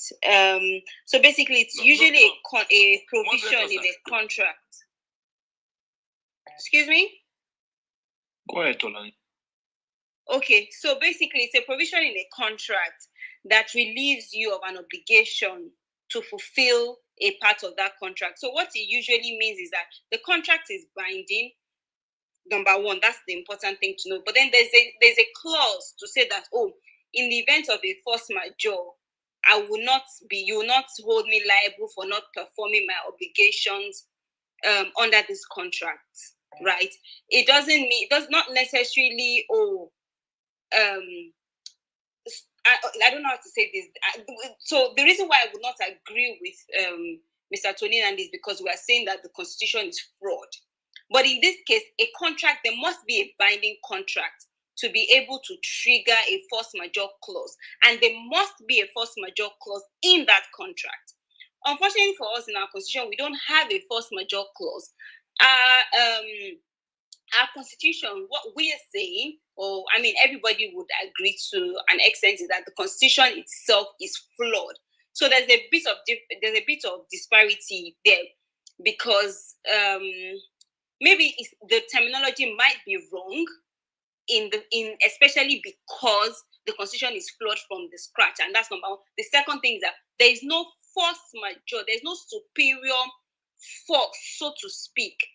That's how simple. I don't know how simplest I can break it down. So I agree with a lot of the things Mr. Tony is saying. I'm just saying maybe the terminology is probably not the right one to use, because I have never heard of the constitutional force majeure. I've heard of force majeure clauses in contracts, which we don't have in our constitution. So for you to be able to trigger a force majeure, it must be in the contract, which we don't have in the constitution. I don't know if I've answered your question. Oh, yes, you have. Thank you very much, Tolani. Let me just bring in Professor Pat Utomi back into the conversation. Now, Professor Pat, Mr. Nnadi, I'll come back to you shortly, just a moment. Now, Professor Pat, you would see that across the nation, there is a wave of secessionist calls, particularly amongst the different regions that make the country. Now, some persons have said that these calls is basically an expression of their frustration with the governance system in the country. It hasn't delivered the goods for the people. They've not enjoyed the dividends of democracy, right? And then they've also, some people also say that it means that they've lost faith with political persons who are proposing, engagement with the governance system that we have today. Now, as someone who has held very senior position at the highest level of government before, what do you say to all of this? Particularly, the charge that the process of governance in the country has failed the people? Well, I share the view that these expressions of frustration come as a result of poor governance. I mean, people find different ways of making their input into a system. And when they find that their input is not processed, cannot be processed, or just totally ignored by the system, then they then look for ways that they can get the attention of the system. And bear in mind that a very strange phenomenon has kind of evolved in Nigerian politics, that is, the more obnoxious you are, the more you are listened to. And so people then choose to be as aggressive as possible, because that seems to be the only way you then get a chance to get quote unquote pacified. And so, we won't do the right thing, but these people are about to, they're threatening, okay, give them something so they can keep quiet. That's the kind of phenomenon that the kind of bureaucratic prebendal culture that we have built up in Nigeria, everybody trying to get a share of something, obtain a prebend from the master, who then plays games between everyone to ensure that he continues to be in power. When you can't find any other way to raise your voice properly, you then decide, I'm going to throw a tantrum.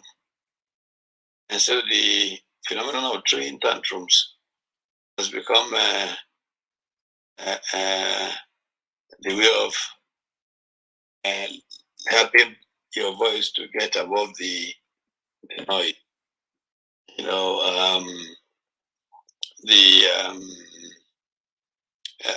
Stephen Covey, in his 8 Habits, which he considers the habit of the 21st century, helping people find their voice. And people are struggling to raise their voice, and they're just considered, some part of a floss psalm or jet psalm or whatever it is.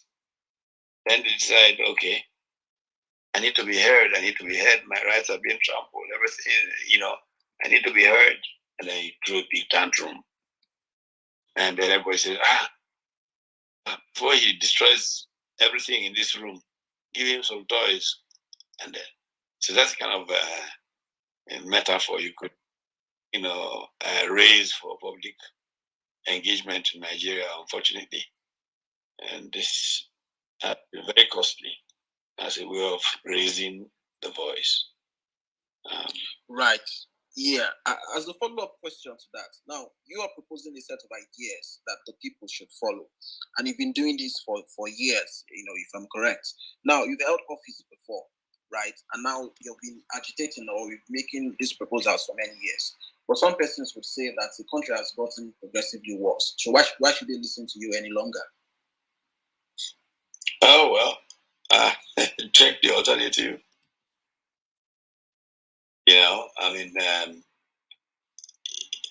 In the last 40 years, people say, oh, well, why bother? You've been shouting and, you've been talking, you've been working. And so, why bother? But if you don't bother, you do exactly what has got us where we are. It is because of why bother that we vacated the space for it to be occupied by people who should never have been near public life. And what's the consequence? Where we are today. So, and people can choose whatever they want, but they will get the consequence they deserve. And we are where we are because we have not bothered enough. I think people should just ask themselves how much worse it could have been if some people like Gani Fahimi did not, keep shouting. The truth of the matter is that one of the benefits of bothering is that the institutions evolve as a result of the bother. And ultimately, what sustains progress is the boundaries that institutions erect. And people therefore try to be within those boundaries. If Chief Gani Fahimi had not gone to court several times on several issues, we would not have some of the institutional boundaries that we have around many things. And that's why it's an evolution. Things evolve as a result of, no, we can't continue doing it like this, and people are saying we can't. And then we yield, and that becomes a way we do things, a better way. So I'm not exhausted by, the fact that things have continued not to be the ideal that we desire through the years. Some people would like you to be exhausted, actually, be exasperated, and to vacate the space so that they can increase the reign of impunity. Very sadly. Yeah, but Prof, some people would say that it's not about shouting, but rather about what exactly are you saying.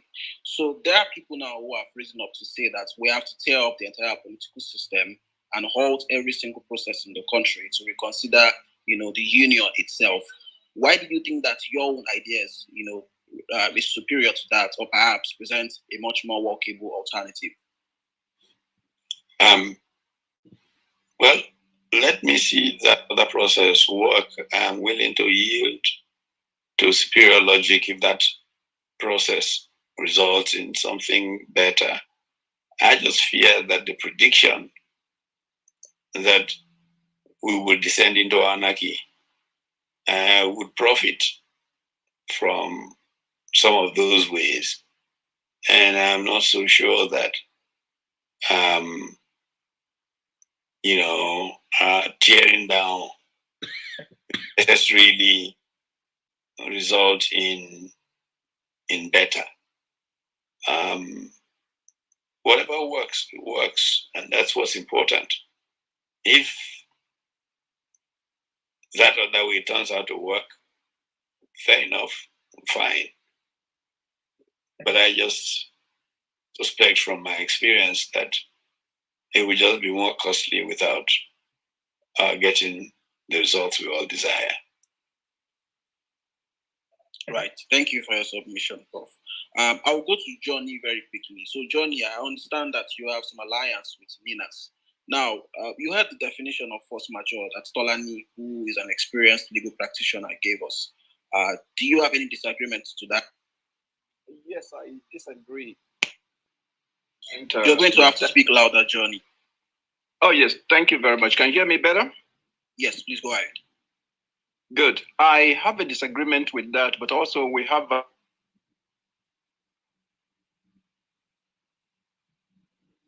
do that better justice than Tony Nnadi himself.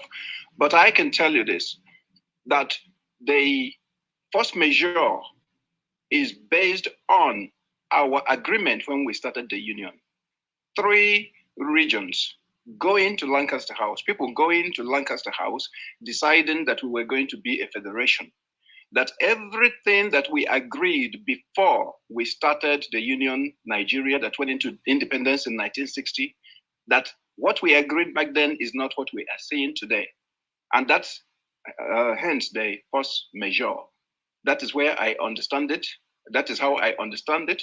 Because you remember how we were the regions, and then that went into independence, and then as well as with 3 constitutions, and then 1 central constitution that became the national constitution, 4 constitutions in 1960, that became 5 constitutions in 1963, when the Midwest was carved out of the West, and then we proceeded to 66 when there was a coup, and then the military took over, and then we saw the outcome of the war, where a rogue federal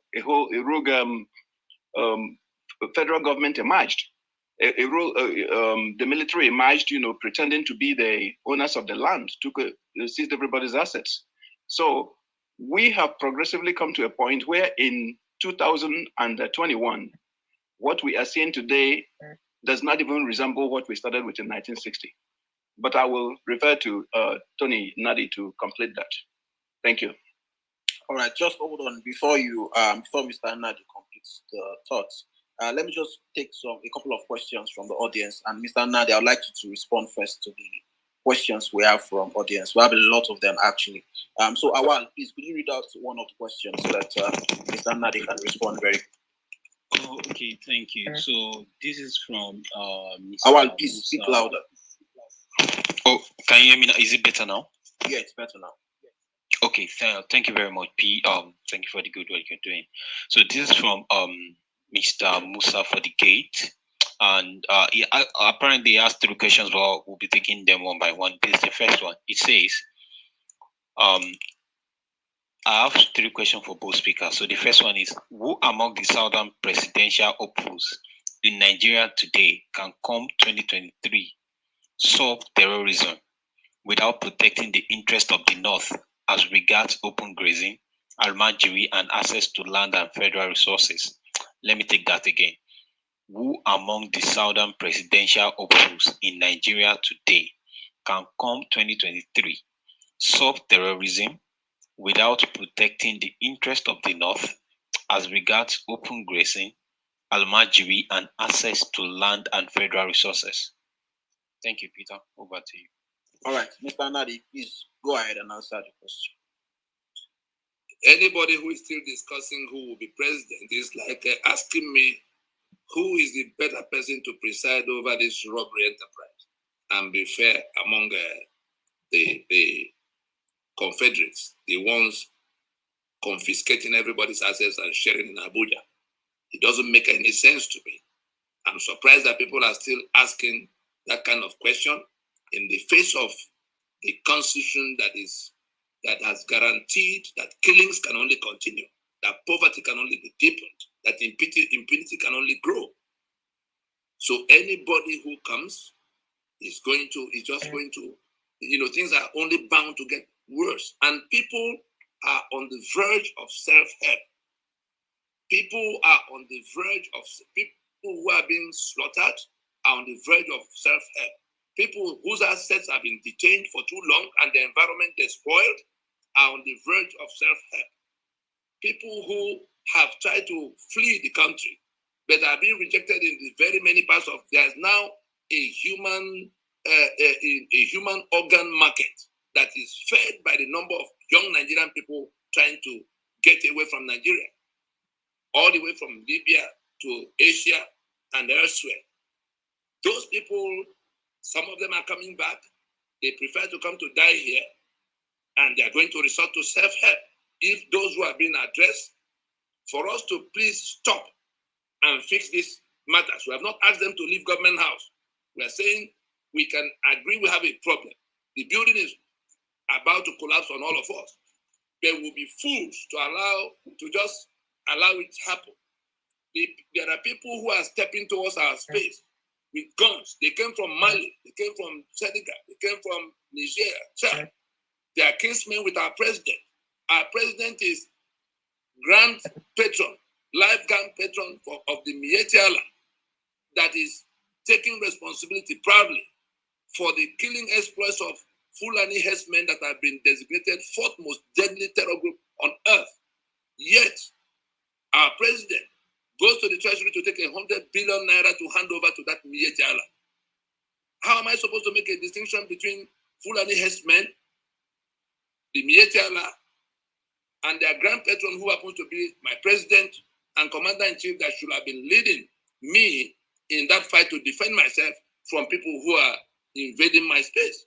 Those who are discussing about the election in 2023 and who might be the better candidates to preside over the rape of the union should tell us what will happen before that, between now and that time, about the people who are already in our spaces killing people, the assets that are detained, that poverty is increasing exponentially, that farmers could not go to their farm because of people who have what looks like protection of government.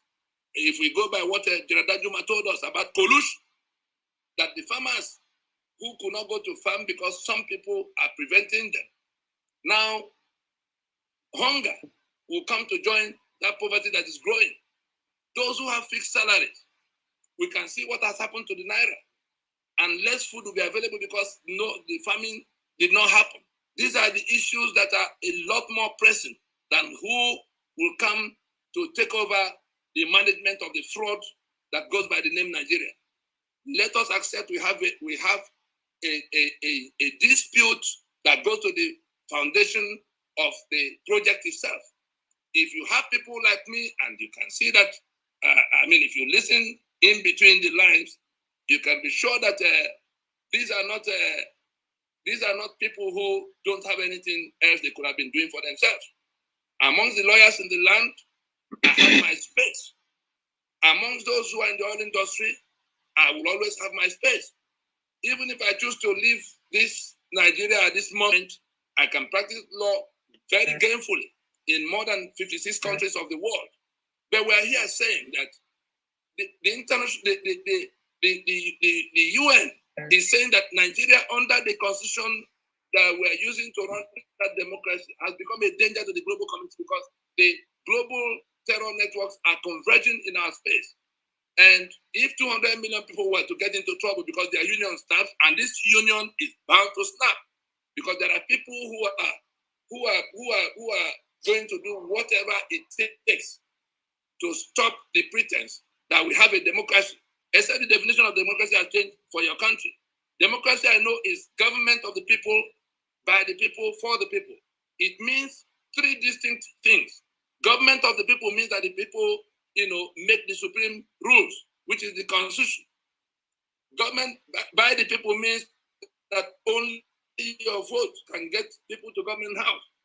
For the people means that those who with government power are doing so, to your benefit because you set the rules.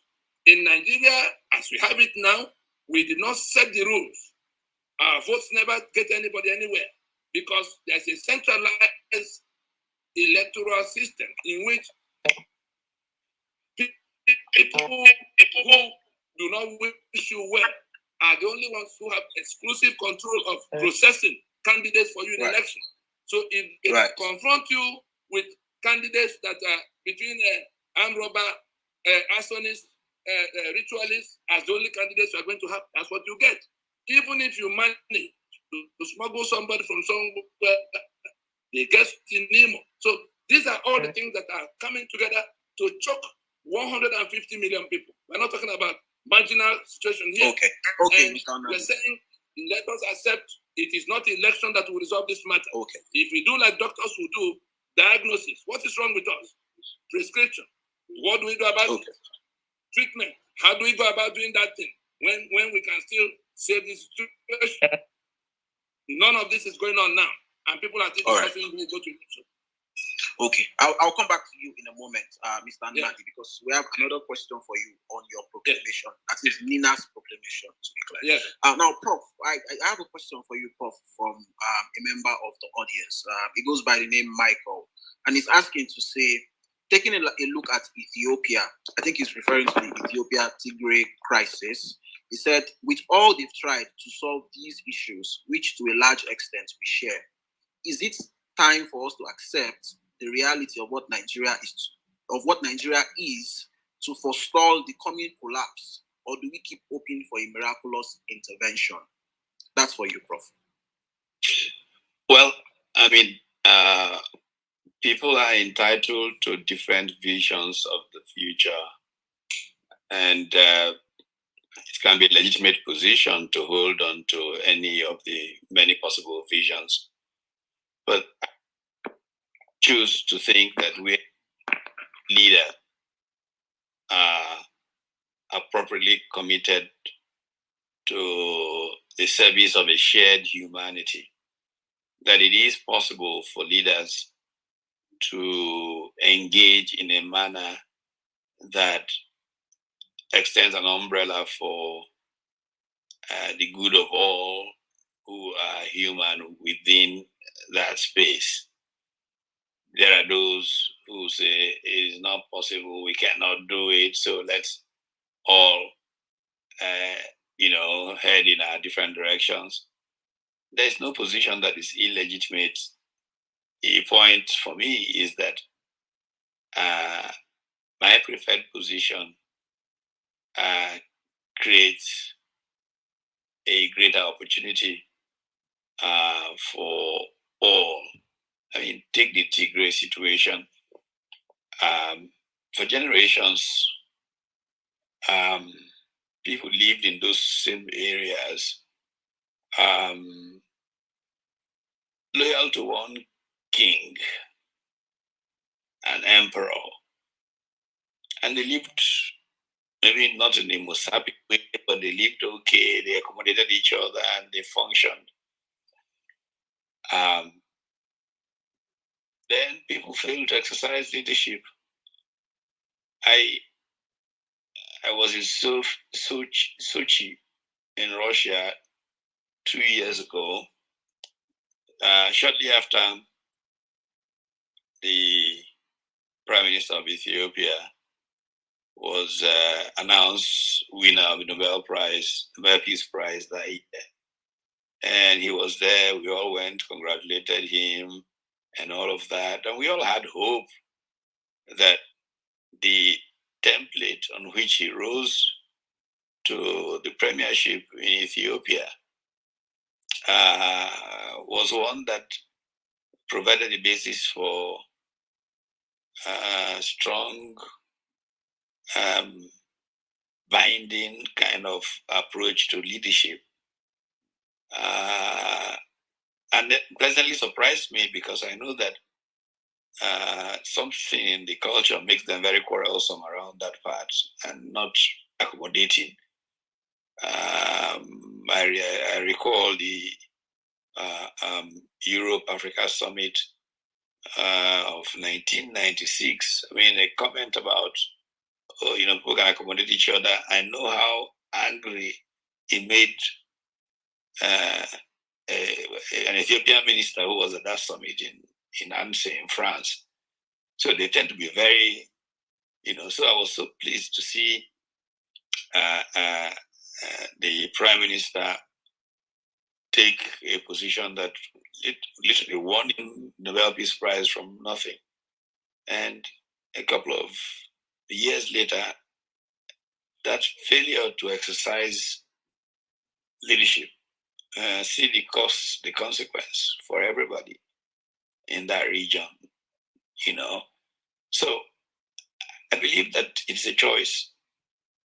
People can choose to have visionary, mature leadership that solve problems and elevate people from the base of being people who care just about themselves, so-called idiots in Greek hierarchy, past the tribesmen who see everybody that is different as the enemy, to one in which people respect their shared humanity and can collaborate to build for everybody's good. That's the level at which I prefer to see humanity where there is leadership. We can atomize, we can keep, coming down until every village becomes a nation state.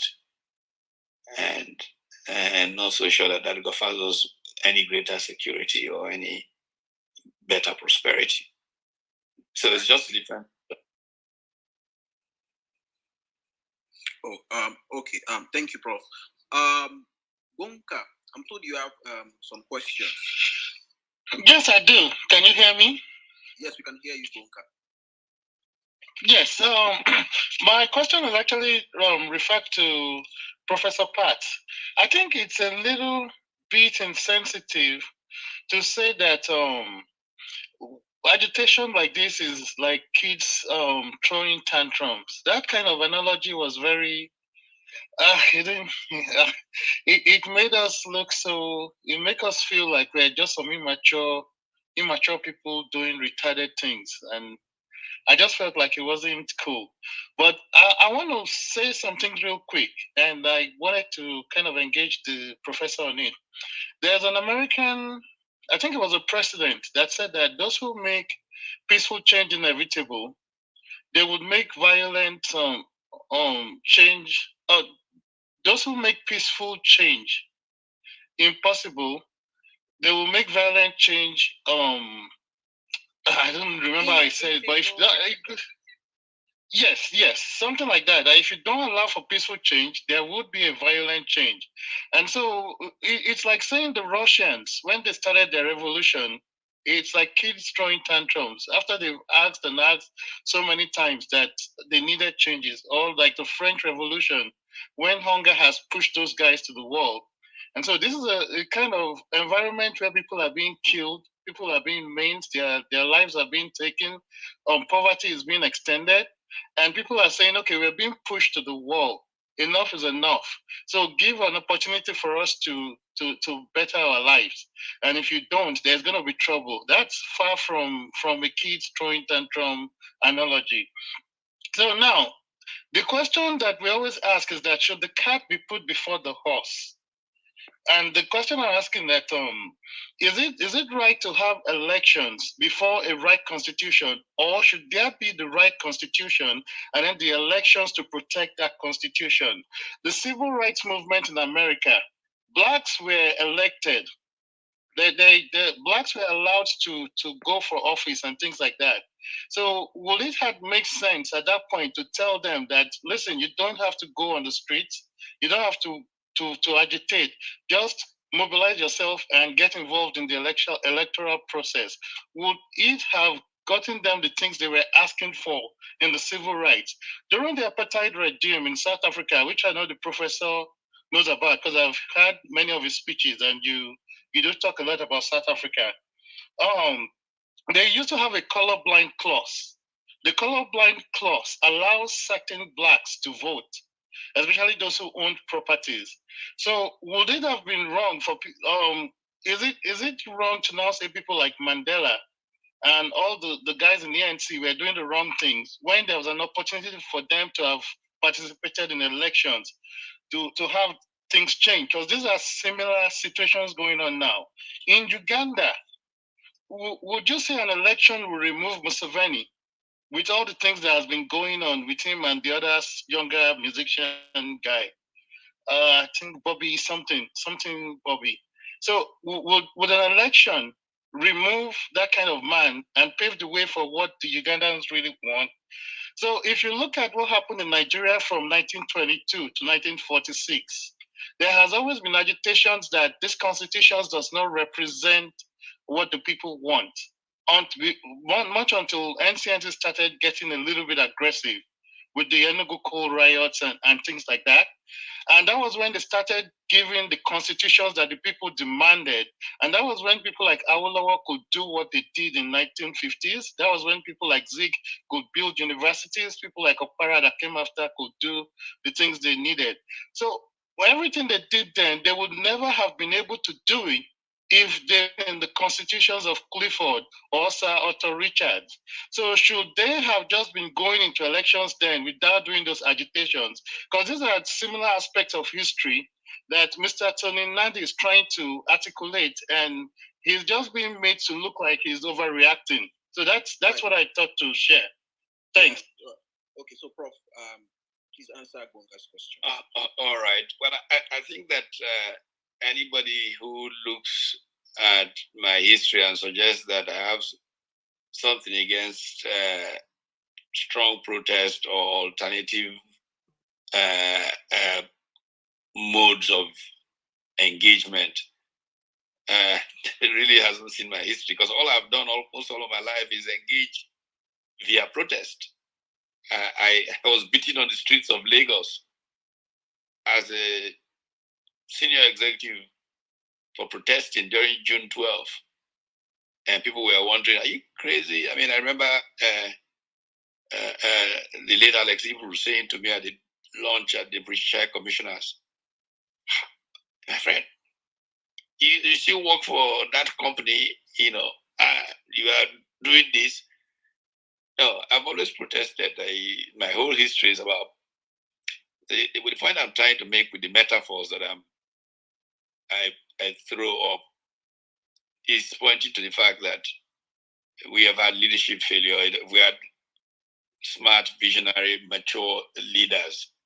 We would realize that we can, by engaging each other and talking, actually solve many of the problems that have set us back for development.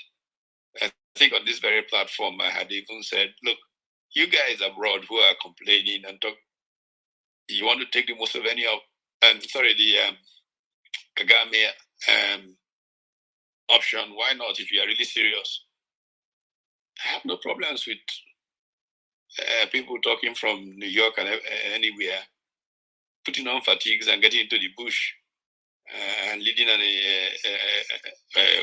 band of people to try and. So I think it'd be a complete misunderstanding of my approach. And if you realize, when I came on, I said, look, I praised Tony for the consistency with which they've continued these their efforts. But I actually used the specific Yoruba adage to say that there are many roads to the market. And that, even going back to the example of Martin Luther King and the civil rights movement in America, one of the things I say fairly repeatedly is that perhaps without Malcolm, there would never have been a Martin.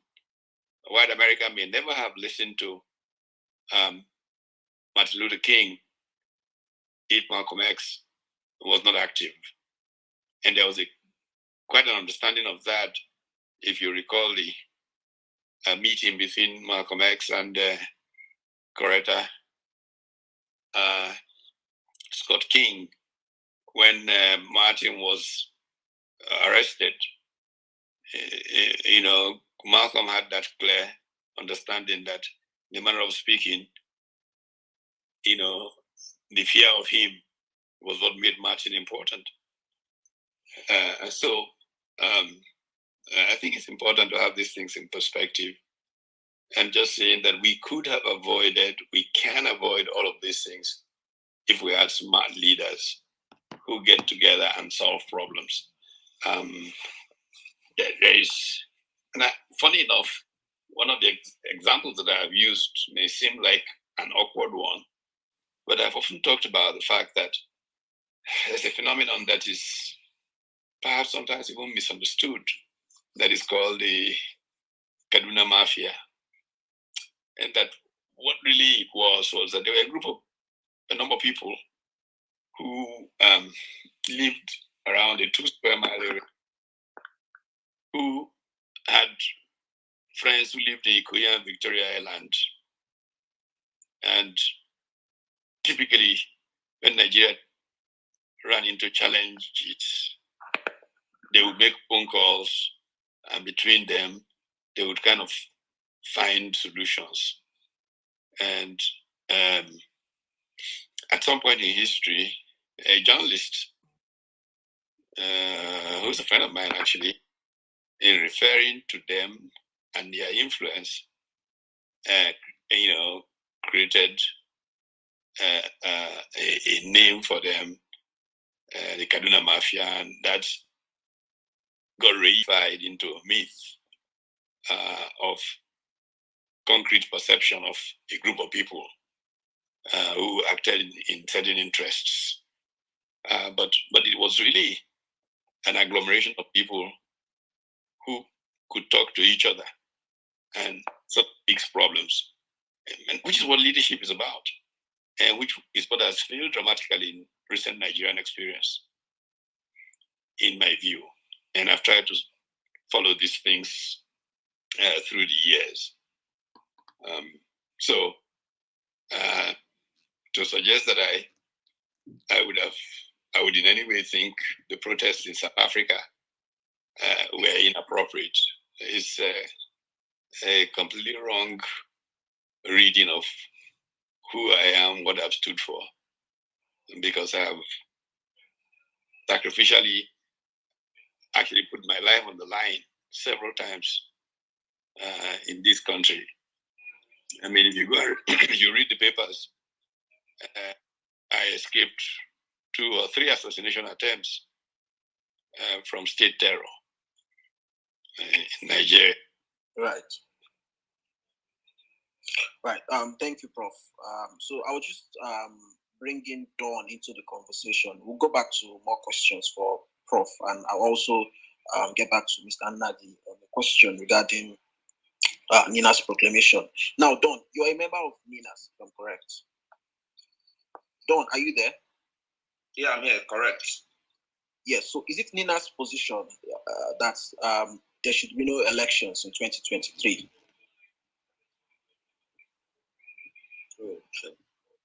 Okay. Dawn, are you there?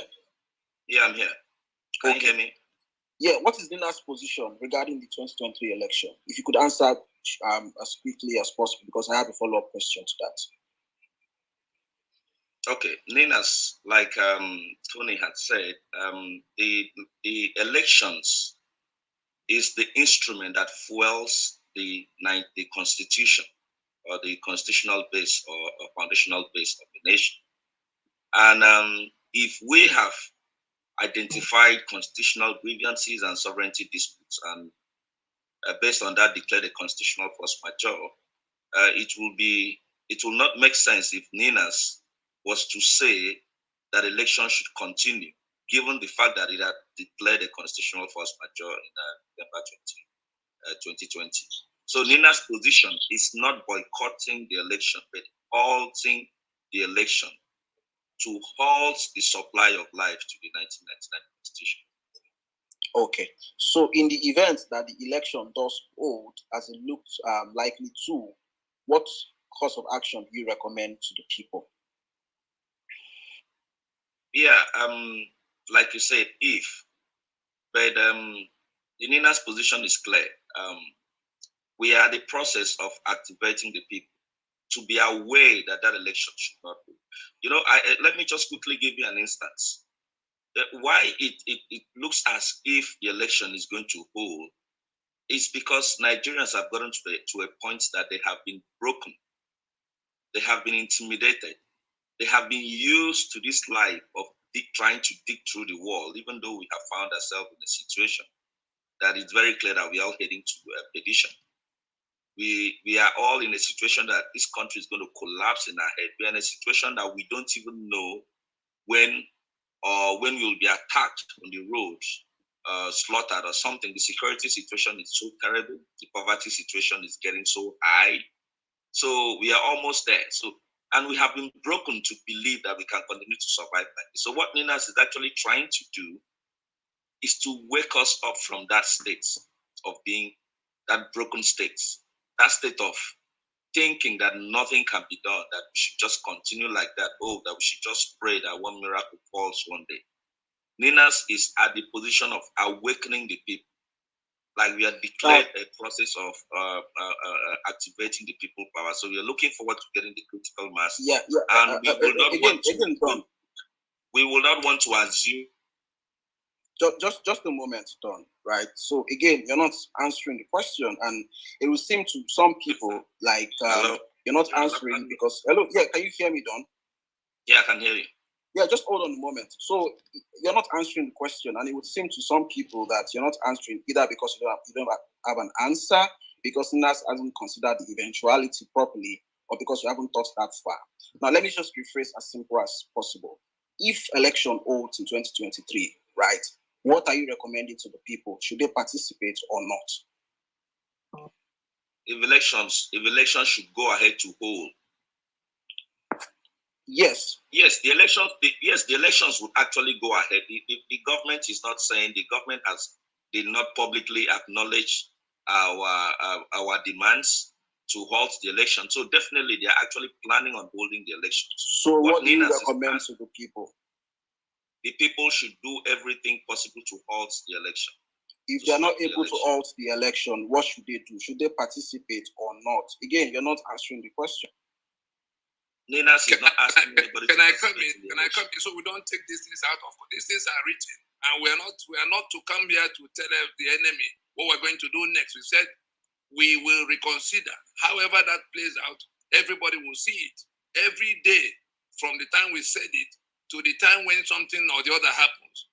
It remains our own prerogative to bring out what we do next.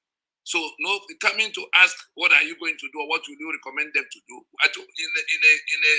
In a meeting yesterday, a similar clubhouse meeting, we said to them concerning that same question that if elections go on, only 1,500 people are going to be sworn into office. One president, his vice, that is his governors, 109 senators, 360 House members, cabinet of ministers, state assembly, all of them put together will only come to just about 1,500 people.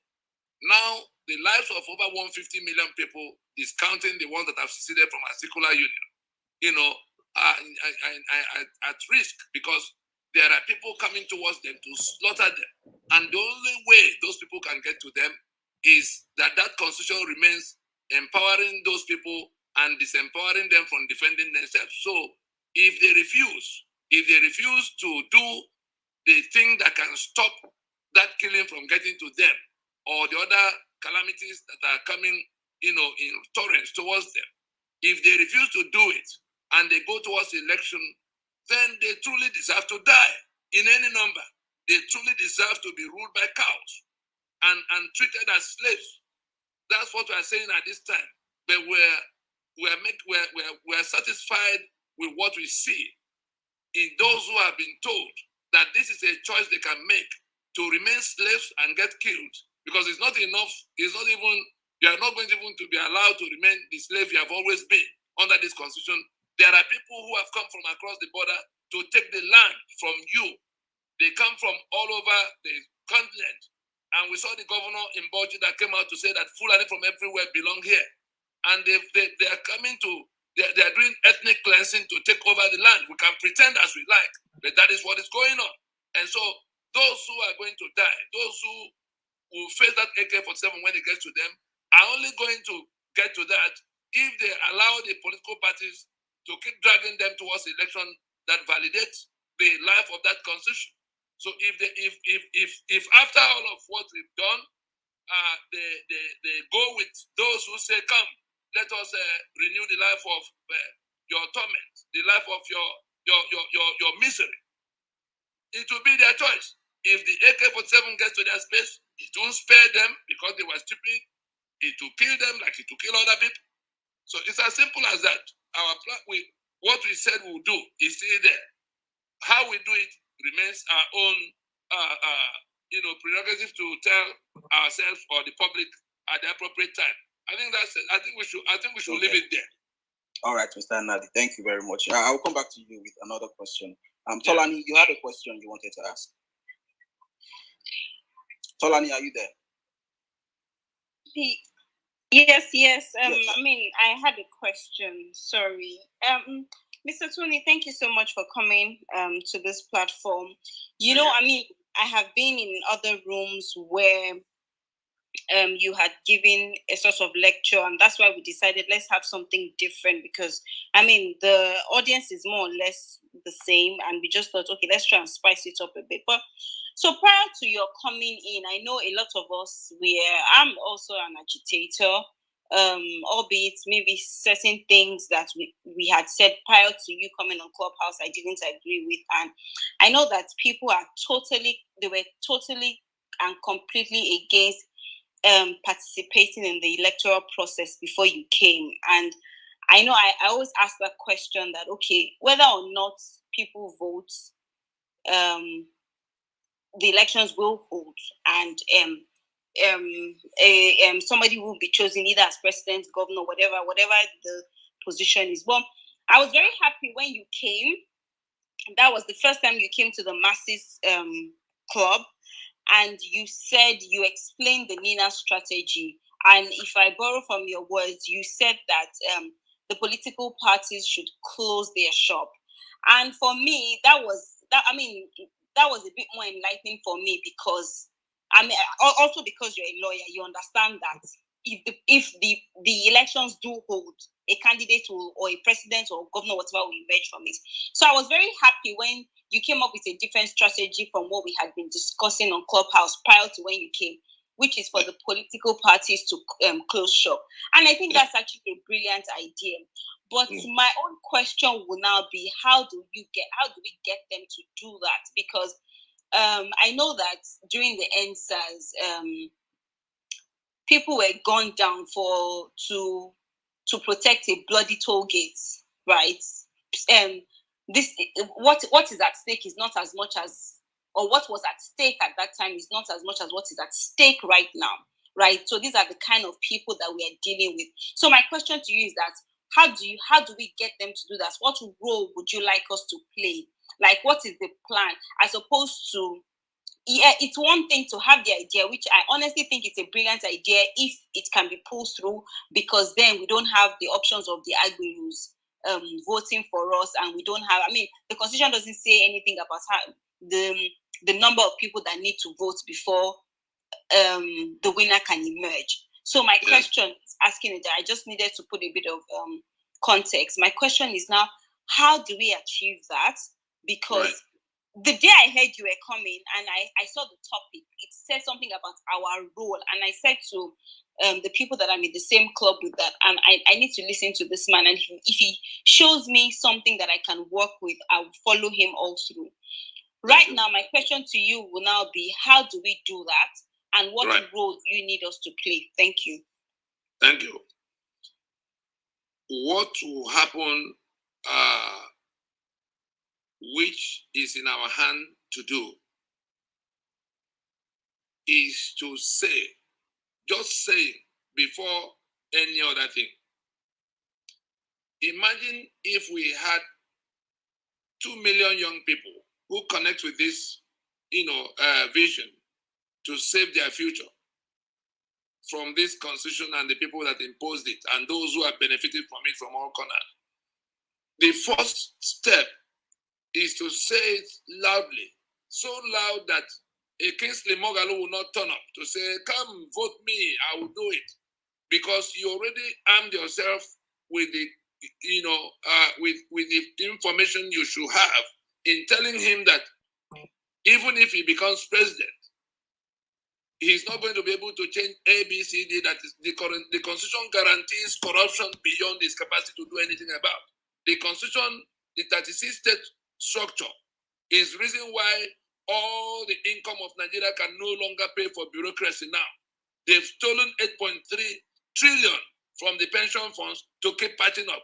They are borrowing billions of dollars from everywhere to get it to pay the overbloated recurrent expenditure coming from having almost 800 governments in a situation where we had only 4, because the local government was the business of the federating units.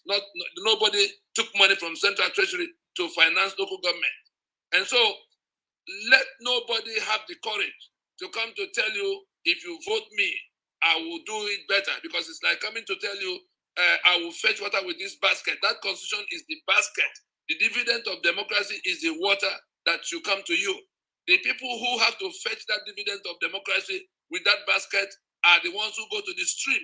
So the governor goes to the stream, he gets 5 billion in the month end, and then he can spend a quarter of at the tall buildings you see in Ikoyi. And so you tell whoever turns up, the one that wants to be senator, say, what are you going to do differently? Have you not been senator since 1999? How has it, changed the provisions that guarantee the impunity we see? How has it changed the provisions that guarantee the lack of electricity or the lack of infrastructure? how is it going to change? Because you become president. So if we say it's a leadership problem, then it will be a matter of how come we have not been lucky to find even one leader. The Constitution guarantees we will not find. The Constitution shuts out all of those who may want to do things differently. But even if they manage to sneak through and come to be, what are they going to do with the structures and the things that are forbidden? Therefore, what we are asking people to do now is to confront those who are doing that preparation. First, imagine if it's all over the place that we are not proceeding to this election, because if we go to it, we're only going to get more of all of what we're trying to reject. And we don't have the luxury of time, because there are people marching towards us to kill us, to take our land. And it is that constitution that empower them. For every day we've not raised this issue, they are operating in full power, coming towards us. We can't challenge them, because the constitution criminalizes us if we try to defend ourselves. You understand? And so it is by saying the church leaders, those who come to call you to say, oh, let us now bring one of our own to go and be president. The church leaders, let those who attend Redeemed Christian Church of God ask Adeboye and the rest of us in that Redeemed, say, what has the Redeemed Church said about? And so we saw Paul Adefarashin's clip that went viral, where he was saying that this constitution that the problem that Nigeria has to deal with is his constitution, not the question of who is in government house. And that Nigeria under that constitution is a scam. And that we should not proceed to another election with that constitution still in place, because we're only matching ourselves to Golgotha. And so, where are the other men of God in the land?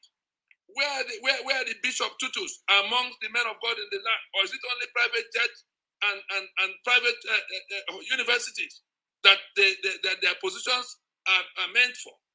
Let this multitude of people who look up to all these men, because it is the flock that is being killed. It is the flock that is in danger. It is the flock that is being impoverished. What have they said? The Tutu keep quiet when South Africa was in apartheid. What has Oyedepo said? What has Oyakilome said? What has Ibiome and Podako said? What has Njenje said in public? They cannot be saying so. What has the Catholic Bishops' Conference said?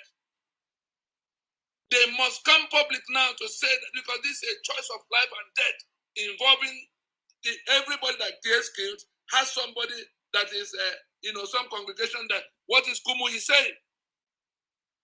They have to speak up. What are the lawyers in the land saying concerning this constitution that is the source of the problem? Is it to go and renew the life of that constitution? The political parties, when they turn up, let people begin to tell them. Let it not be only Tony Nnadi. Let it not be only Ninas that is saying it. Let all of those who now realize that this is what it is. That's why we're pointing at the specific provisions. Let those lawyers who come to tell you about human rights. Slaves don't have any human rights. Under this constitution, you are slaves. Ask Abakoba what he's saying about this. Right. Ask Palata what he's saying about this. Right. And all the other people in between. People must. It is just a matter of saying it to the hearing of the whole world. Nigeria was created by proclamation of one person. Proclamation of one person sitting in England.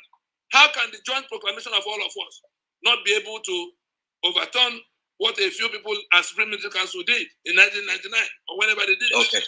Okay, Mr. Nnadi, just a moment. So I'll take one more Nina's question, and then I would go back to Professor Parks with another question. So I would just like to bring Johnny into the conversation. Johnny, you're also a member of Nina's, and someone here has a question for Nina's. His name is Anthony Chokes, and he said, it seems Nina's only plan is hope on the benevolence of the government to voluntarily yield to their plan.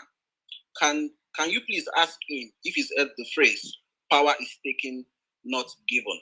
So I think this person is trying to ask that. Johnny, are you there? Let's not waste time on a question that is wrong. The person that asked this question, because it's wasting the time of over 200 people here.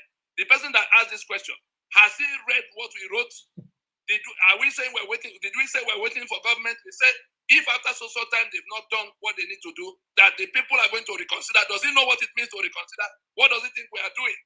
All the groups that are armed, that we're already fighting, whom we persuaded to keep their guns aside, have we asked them to go and surrender the guns to government when people are coming to kill them?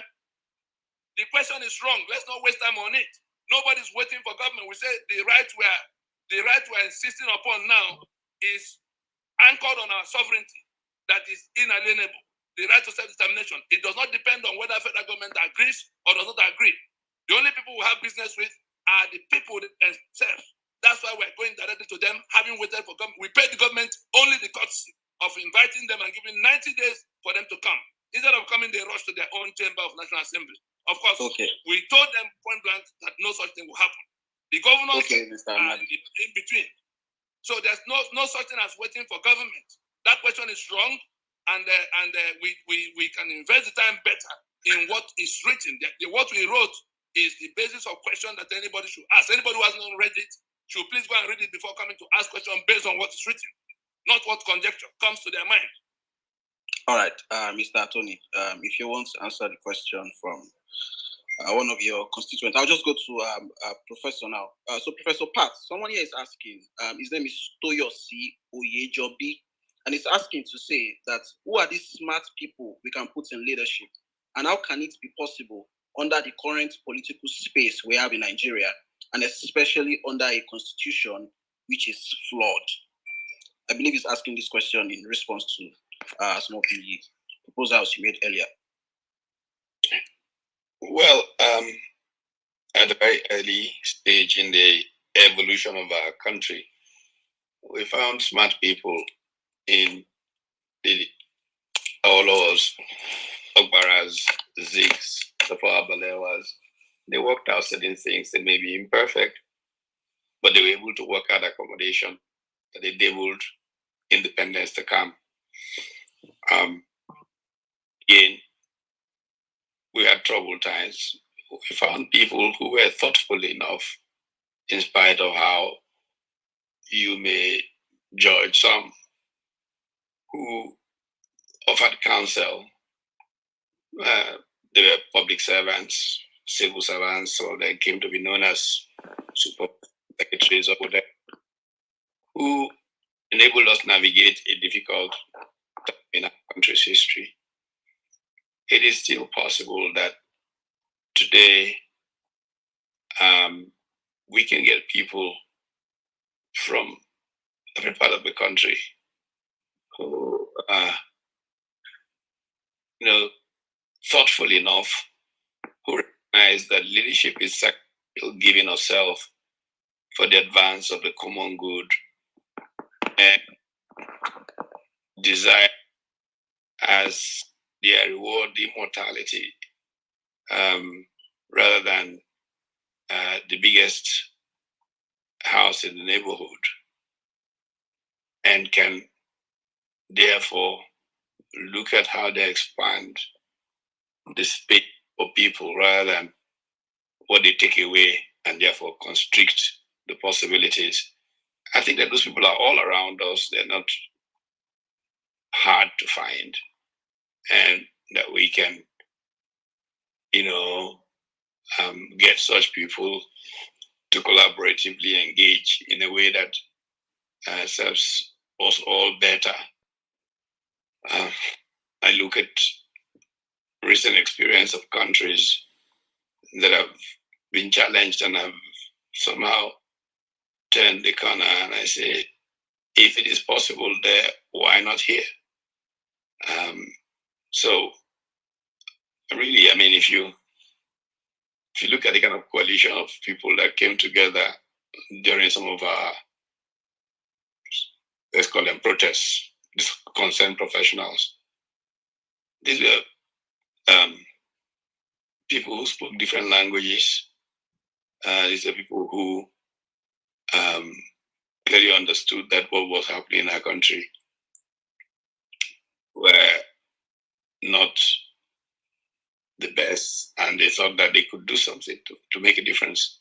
And they were able to collaborate, and some consequence came out of their efforts. I just believe in the greater possibilities of the perceptions of the possibilities of the human spirit. And that every day we see the triumph of human spirit. And that we can just do personal discipline, elevate ourselves to play at certain levels that can enable our lives to have impact. This is an optimistic vision of life. People can make choices, and I have just made a choice to have an optimistic view of what is possible to the human spirit. Right, Prof. I'm just going to ask, take another question now that is related to Nigeria's current political structure. So Seb Udiaja sent in this question, and he said, Professor, you said it is all politics and negotiations. You do not deny that it was military junta that imposed both the constitution and the structures. Who will be negotiating with whom in this case? What is the subject of the negotiation where the constitution is pure fraud? Where does the politics start when the structures of the union is utterly skewed?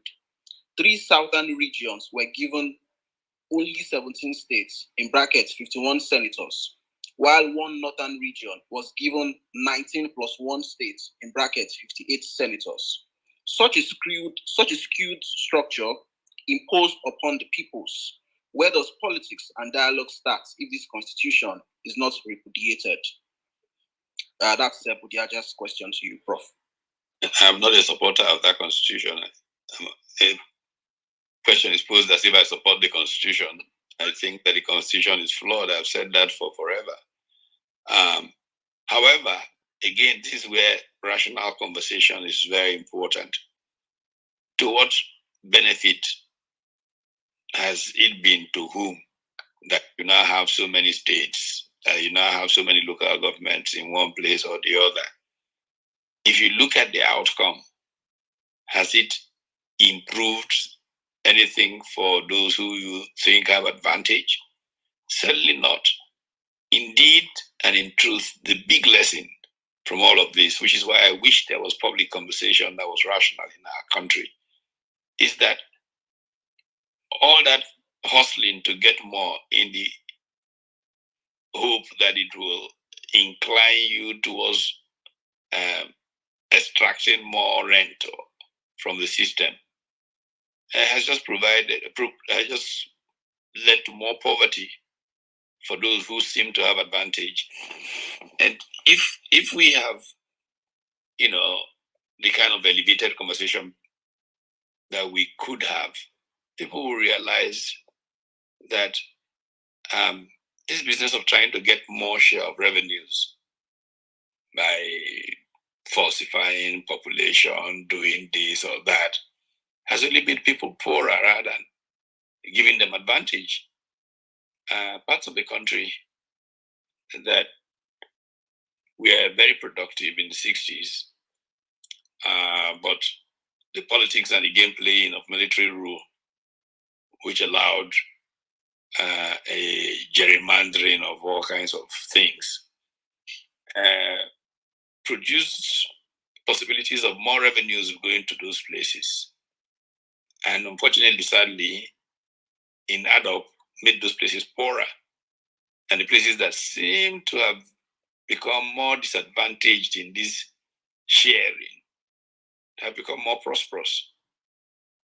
And that's very simple. The logic is there, and there's historic evidence for it.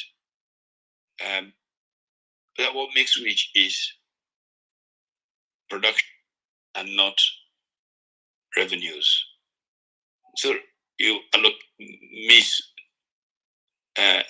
allocate, quote unquote, and give more revenues to some people. What it produces is a lottery effect. You see a poor guy who has won the lottery, and 5-10 years later, they're poorer than they were before they won the lottery. But if you just invest in your people, your young people, to be able to produce better, they end up being richer. They end up being people of a more edifying existence. That's what, unfortunately, we have not been able to share with each other and educate each other on, because we are all obsessed with how we can get a bigger share of something that was. Have you ever really thought of this?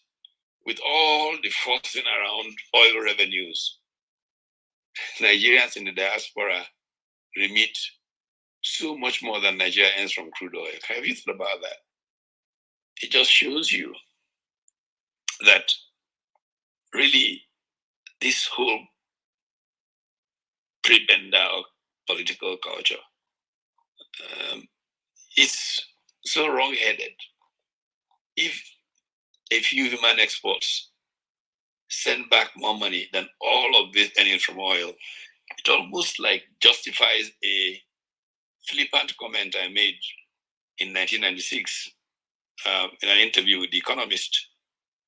I had said in that interview by Richard Dowden that I wish we could find a way to get together Nigeria's generals and their politician friends and buy them an island somewhere or wherever and give them all of Nigeria's oil if they would just leave Nigeria alone.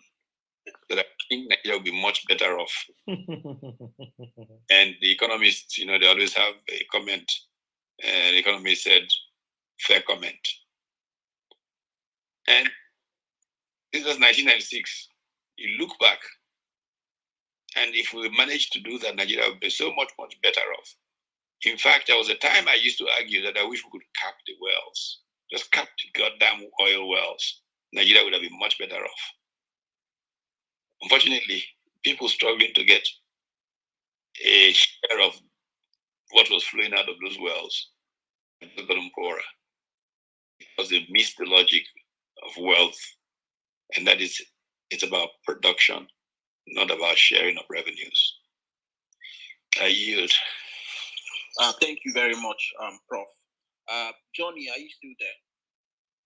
Yes. Okay, so I'm very keen on bringing you into the conversation. I don't know if you're a part of the NINA's leadership structure. The NINA's leadership structure? Yes. Are you a member of the leadership structure of NINA's as a group? That question is not appropriate for this forum. If you want to know more about the leadership structure of NINA's, you contact the NINA's secretariat and we'll give you that information. Okay, so you know why structure, you know that NINA's has a president. So Johnny, no, I'm coming to you. I'm coming back. I'm coming. You don't want to answer the question, apparently. So I'll just go on to ask you the question I wanted to ask. Because there's a point. Demanding to know what the membership strength of NINA's is. Are you willing to provide that information, or you would not? The point I'm trying to make is that I want your questions to be channeled. I mean, there was a question you asked me earlier. A lawyer had rendered a legal opinion of something, and you're asking an engineer to counter. I wanted a lawyer to respond to a lawyer's statement earlier regarding force majeure and what it means in the legal, from a legal perspective. And it's not like we don't know what we went into. We understand that there's something wrong with Nigeria. It's not what we agreed. And then when you come to legal, the structure of NINA's, there's a president, there's a secretariat, there's the secretary general who is here with us. And then those are questions you direct to Secretary General of NINA's.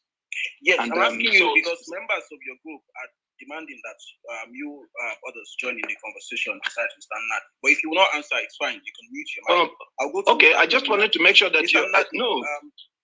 Yeah, it's all right, Johnny, because we don't have a luxury of time. So I'll just give us to Mr. Nnadi very quickly. Mr. Nnadi, someone is demanding to know the membership strength of NINA's. So I don't know if you're willing to provide that information. NINA's is a movement. NINA's is a movement made up of several organizations that have three lead organizations for each of the three blocks, into which we have grouped the country for the purpose of engaging this common enemy. being the invaders, the Fulani invaders coming from across the border, with one of them who is our president, and the constitution they imposed on us since 1967. Therefore, NINAS is a movement of all those who are in that danger, whether they are in Ibadan or they're in Boni or they're in Jos. So it's not something of it's a movement. The organizations can have all of that, but a movement is not. It's all of us and move around as we move around. The day we went to have a press conference, the day we went to have a press conference in Ibadan, I think it was on the 17th of March. We thought we were coming to deal with a certain number of people, but when Ibadan people realized we went down and they came out in their numbers, we didn't have a plan to deal with over 2 million people. Mr. Nnadi, just hold on a moment. Just hold on a moment. We lost you for a couple of seconds. I'll come back to you if you'd like to provide more answers to the question. Mr. Boshashere is back with us and is back on stage. For those who are not aware, he's a senior advocate of Nigeria and is also the former Attorney General of Lagos State between 2007 and 2011. Mr. Shashere, thank you for joining us again. Are you there, Mr. Shashere? Can you just tap your mic to unmute if you want to speak? If you can hear Mr. Olashukwu Shashere, you have to unmute your mic so that we can hear you. Can you hear me now? Oh, yes, we can hear you now. Thank you for joining us. So I'll just go right straight to the question. So there was a bit of a debate on the term force majeure earlier because NINAS, as a group of indigenous people of Nigeria, proclaimed a constitutional force majeure. Oh, I think we lost Mr. Shashere again. Okay, I'm just going to pen the question until he's able to join us again. So, Mr. Nnadi, you were before he comes basically back, explaining. Before he comes back, the lawyer that tried to give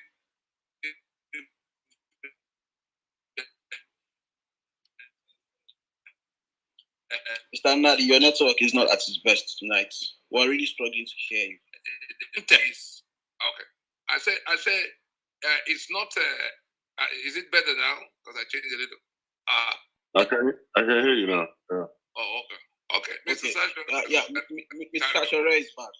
Mr. Nnadi, just hold on a moment. Right. Now, Mr. Shashere, I was asking that there was a debate earlier on the meaning of the term force majeure, because NINAS, as a group of the indigenous people of Nigeria, according to the claims on the group's website, they've proclaimed a constitutional force majeure in the country. And one of their demands is that the federal government should alter the conduct of elections under the 1999 Constitution. So we just like if you provide legal clarity on what the term force majeure means, and if there is indeed such an avenue where a group could declare a force majeure on the Nigerian Constitution. Wow. There are lots of things involved in what you said, and I don't think I can provide legal clarity because this is a very difficult concept. I'm not sure. When I was on earlier on, I caught some of the arguments with Prof and Mr. Nnadi, but I didn't hear this proposition. Simply put, force majeure is, we now know to be a concept that is not exhaustive, but it also has boundaries. I'm not one of the people who believe that constitutions can be subjected to such simple contractual terms, because even though constitutions are based on consent and contracts are based on consent, it's a different type of consent without consideration that is involved in constitution making. But I also think that you need to look into a lot of political history, into history itself, and consider some of the constitutional concepts involved in that statement. how are constitutions made? Historically, how are the constitutions that have been seen to work on the best models, how were they made? How was the original constitution of Nigeria made? And even the Republican constitution that followed that in 63. How do they differ from the 1999 constitution? And the very process of constitution making, if it's complicated at all, and it has its own fiction, and I'll come to that because it's a legal fiction. Constitution making is a legal fiction. If constitution making is a legal fiction, the abrogation or the suspension or the declaration of a force majeure surely has to be a fiction in itself. And in whose authority does that rest? So if you quarrel with the making of a constitution based on a representative constitutive authority, I presume that is saying that combatants came and declared a constitution. If you say that in 1999, combatants promulgated this constitution and therefore it doesn't have the consent of the people, then how are you going to derive the consent that is going to either abrogate or declare the force majeure? So it's going to be very difficult. And in that difficulty rests the answer. The answer is constitution making, like many doctrines, many devices in our traditional common law history, are legal fictions that we acknowledge and we acclaim. We proclaim and we acclaim. And by acclamation and common acclamation, we make them come into existence. What am I saying? If you go, let's talk history, political history, for just a minute. And I'm sorry that this is coming late, and I'm not really au fait with the arguments that have passed before me. So forgive me if I'm speaking out of context. If we talk about some of the best constitutions that have worked, in the United States of America, if my memory serves me right, there are about 42 delegates who, first of all, there were a handful of people who wrote the Constitution. Madison, Benjamin, Jefferson, Lafayette, a handful of people who wrote the Constitution. About 42 delegates passed it and needed the nine colonies or the 9 Commonwealth states, as they were called there, to pass them into law. It was the democratic event that brought the American Constitution into being. The same thing with the 1960 Constitution in Nigeria. It was a military constitution because it was passed by the military government of the British. The colonial government was military. And that government then passed it on to their parliament, and they made an act of parliament. That act of parliament then became our constitution. That constitution was what was amended in 1963 to become what we knew as the Republican Constitution, the constitution that we all hold dearly, the one that had regional powers and all the glory that we now reminisce in nostalgia about. So, but the difference is, it's not the process, it's the common acclamation by consent. So the sovereignty, the principle of common sovereignty, the principle of sovereignty belonging to the people is what brings constitutions into life. And that sovereignty is expressed by the common consent. That consent need not be done by a physical vote. It sometimes, in fact, most times, is done by a delegate or representative vote. And sometimes it's done by a vote that is consented to not physically by actual expression of a vote, but by nod and saying, well, yeah, George Washington, who was a general, has my authority. But there was no poll to count that authority. So you pass that on, and then you come to common acclaim, and the sovereignty then it resides with the people. And the sovereignty is what the people use to hold everybody in check. It isn't the sovereignty that always brings constitutions into life. Now, people are going to attack me for what I'm saying. But I'm telling you that these are legal fictions. You have to understand that they're not absolute concepts. And that's what you need to move beyond the day of creation. There was light. The Lord said, let there be light. After light, let's deal with what has happened after light. So you want to declare force majeure on the 1999 Constitution? I presume, I don't know the argument, I presume it is based on the lack of common consent. Can we really be saying common consent in light of what we know constitution making involves? How do we cure that common consent? We're going to elect a constitutive assembly, and then that constitutive assembly is now going to go and pass a fresh constitution. How long is that? When are we going to ever get? We have been amending constitutions since 1963. Every time the military comes in and they suspend the constitution and they promulgate amendments, because you cannot be a country without a constitution. You must remember, if it is the ground norm, you cannot exist. So I always frown when we say, oh, the 1999 constitution. There is only one constitution. You don't need to name it by the year it was made. There is only one, the Constitution. Today we have a Constitution. Don't call it 1999. So when the military come, there's a reason why they don't say the Constitution is cancelled. They say we suspend the Constitution, because a gathering, a society must have a Constitution. Otherwise, they're no longer an orderly or civil society.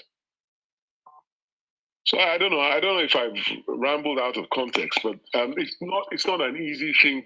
A declaration of force majeure based on common consent. So I'm sorry. This is my thank you, Mr. Shashere. So one more question before we go back to Mr. Nnadi. So oftentimes, when groups that are agitating for self-determination in Nigeria make their propositions, there is always an appeal, a specific appeal to the United Nations, right?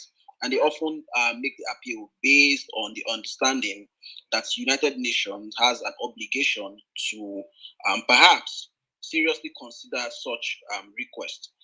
Legally speaking, I mean, with the concept of international law and diplomacy, do you think that the UN has such powers to help to further the agenda of self-determination or self-determined groups or groups seeking self-determination in this regard? Well, self-determination is a human right. It's a universal human right. That is the very foundation of our international relationships today. So, but you see, self-determination must always be considered in the context of the municipality in which it.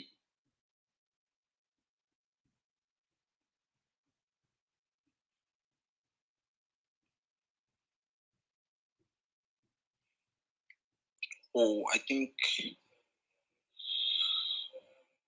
we lost Shashere. Yeah. So, P. Yes. So when Mr. Shashere, when he gets back into the room, I think we should let Mr. Nnadi talk about constitutional force majeure, and maybe I should also provide the context as to what led to the debate. I think it'll be easier to drive it home. I feel like the terminology might not be correct to say a constitutional force majeure based on my law of contracts, right? And how force majeure works. And then, but I think Mr. Tony should also shed a bit more light to it, since he's also a lawyer. And then Mr. Shashere I think it'll be easier to drive it home when he gets the context of the debate. Right. If you agree.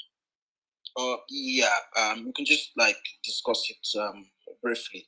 Mr. Nnadi, I have another question for you from somebody in the audience.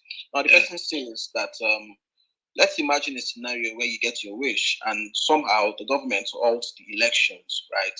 So the person is saying, so what next? Does it now mean that President Buhari will remain in charge up until the time when the issues are resolved? If the person, which is why in the days ahead, we might have to devise a way of making sure, and I've said this a number of times, whoever is going to ask question, because the question can actually now put words in our mouth which we didn't speak, for a document that has been in the public space in December of 2020. And just a few paragraphs, those specific demands that has in black and white what we said need to be done. We say we will have to go into a transition negotiated by the owners of the land, so that we can have governance, some nominal governance still in place, built around the existing governance structures. And so we determine at the center, what do we have to adjust for this transitional period? We're not asking anybody to leave government house at all. For the states, what do we have to adjust?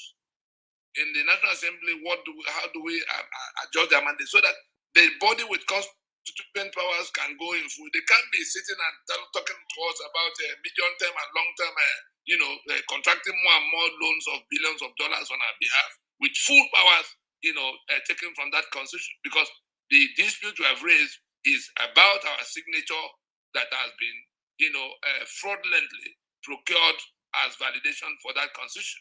I wish Mr. Secretary was, listening now, so that I can tell him that it is the question of implanting our signature in circumstances that are clearly a forgery because of the content of their own decree number 24. If they impose that constitution on account of military, imprimatur, that is to say, well, we're in charge now. By decree, we say this is the constitution. That's a different ballgame. They turn around to say, I and you, having met and solemnly resolved to live together forever, inseparable, have agreed to submit our lands and our people into this union. That is what we are contest. That is the angle from which we are coming at it, to say you cannot claim. My quarrel would have been different if, as my conqueror, you, General Washington, say this is the constitution. It's the few of us who won that war that have dictated this constitution. That's a different ballgame. But this one is, you put my signature as the one who signed off.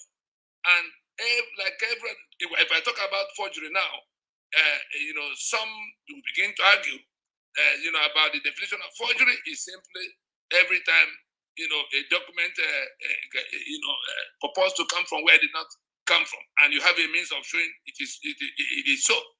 On this occasion, it says we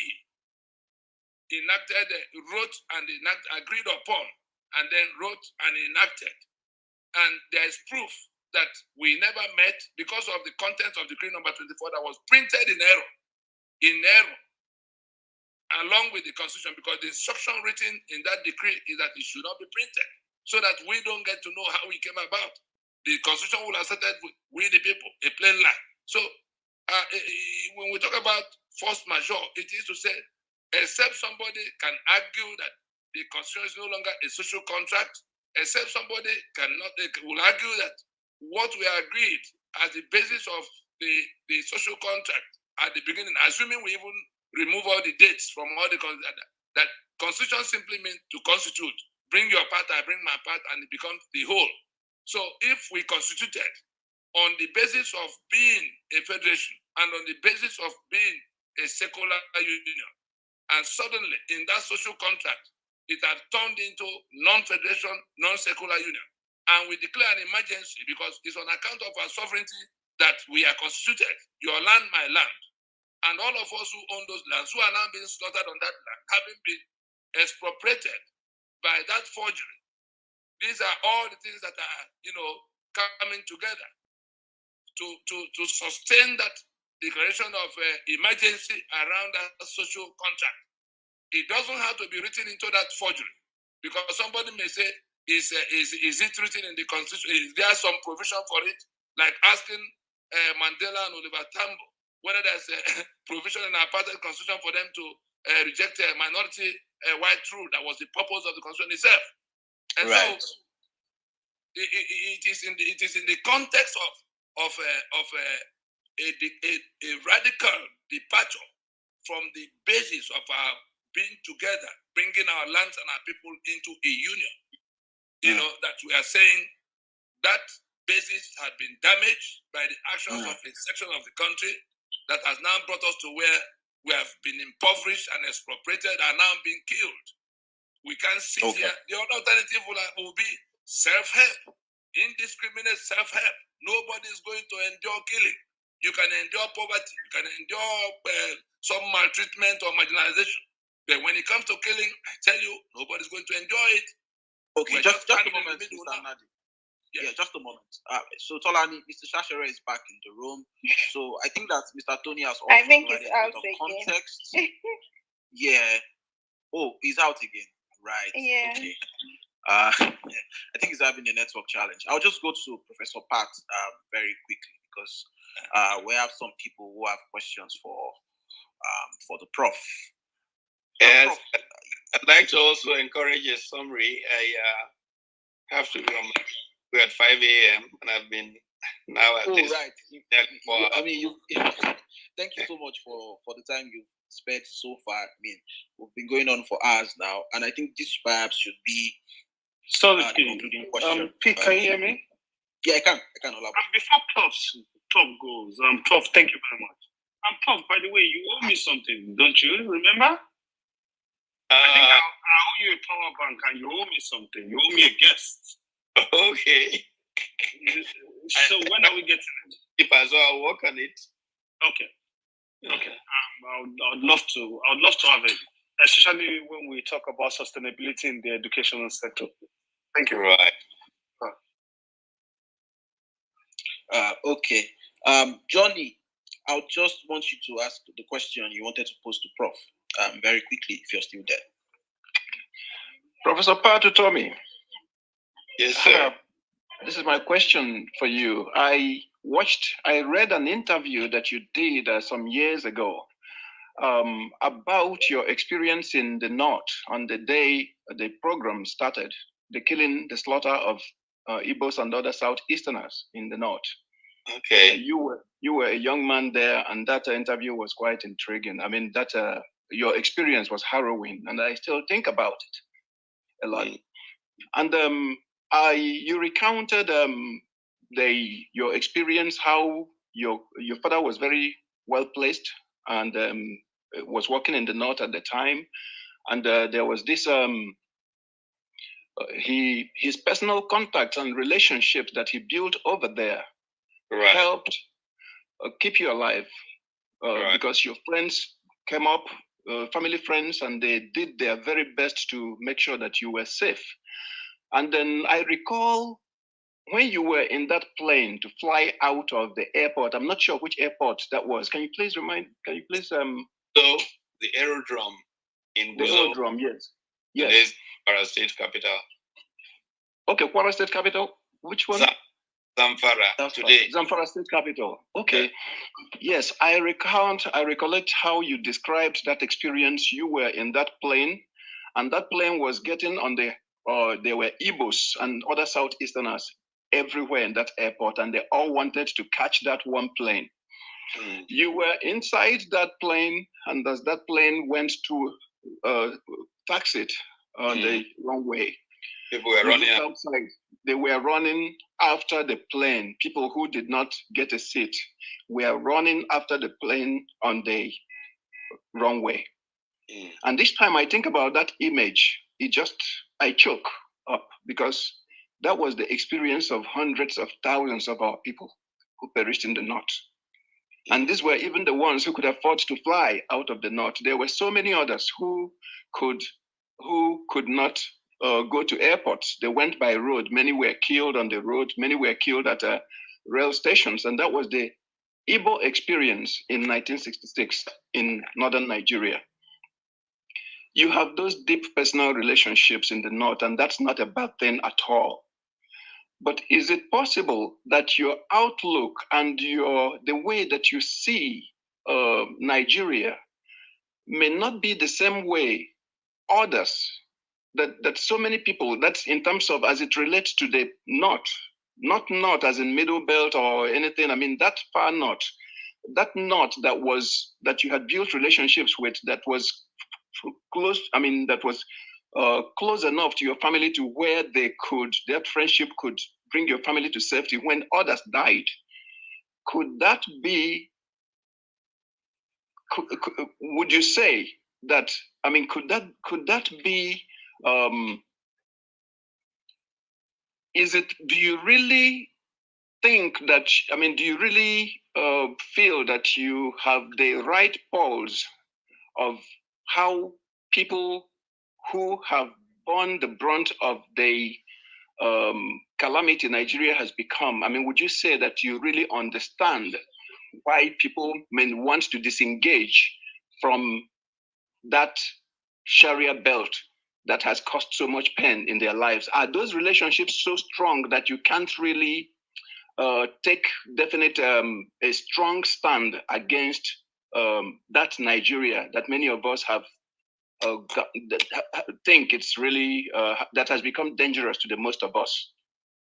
Are those relationships that I mean, would you say that your relationship and the way your outlook and your view of Nigeria is based not on what many of us have had to deal with as per that Nigeria, but on your much better, cozier personal relationship with the North? Thank you. Well, thank you. Every individual's experience is idiosyncratic. It's going to vary from others, but I don't think that is necessarily a spin in the direction of cozy relationships. I think you could even take the same comments or the same example, experience, and turn it on its head and say, isn't that a reason why you should be even more bitter because of what you have experienced? The 1966 experience, my father worked for British Petroleum back in those days, BP. We moved around the deep north. As a child, I knew almost every part of northern Nigeria. As I like to tell my story, I was born in Kaduna. I was baptized in Jos. I lived in Maiduguri as an infant. I started school in Kano, and the bulk of the rest of my primary education was in Guzo.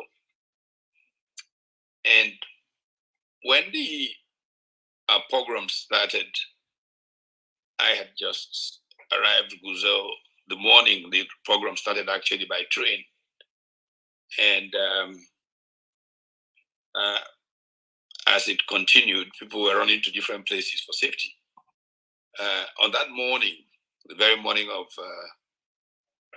that Sunday of, I think it's May 9th or so, or 30th, 1966, before I arrived, when I was on the train, returning to Guzo, my family had gone to church. When the mobs invaded the church, my mother's hand was broken. My mother, long story, right inside the church during the course of the mass, that an invasion took place. Because the hospitals were not safe, the best recourse that my father had was to drive the family to the home of a friend of his, who was the local Barclays Bank manager, a northerner who would later become a minister of information, Garba Wushishi.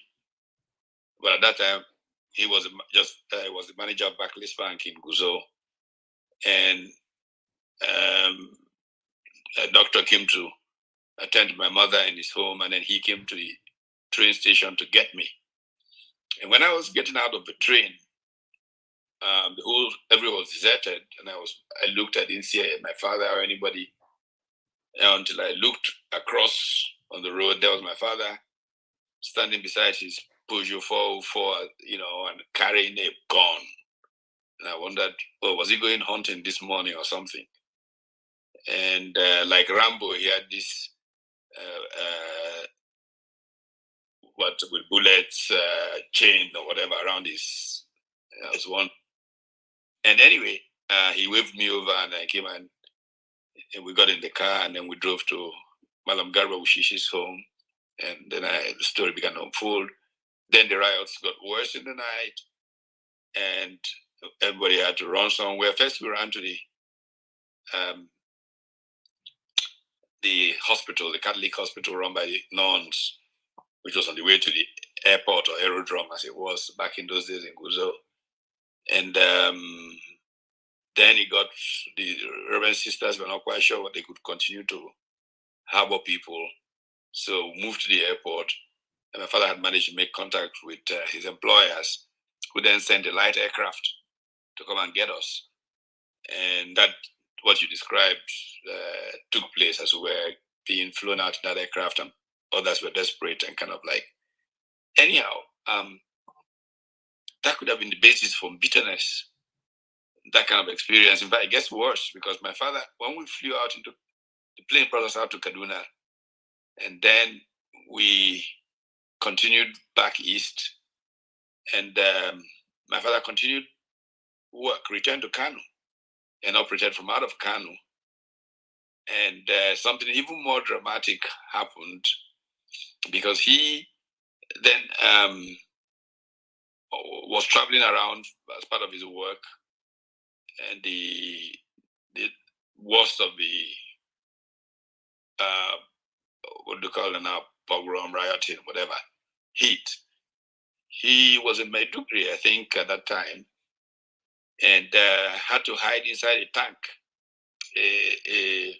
in a tank farm, newly built, no petrol inside it. He had to hide inside it, and imagine the scorching sun. Actually, back home in my hometown, I mean, we waited for news for him for weeks and weeks, and at the point where he was presumed dead, we assumed that he had been killed.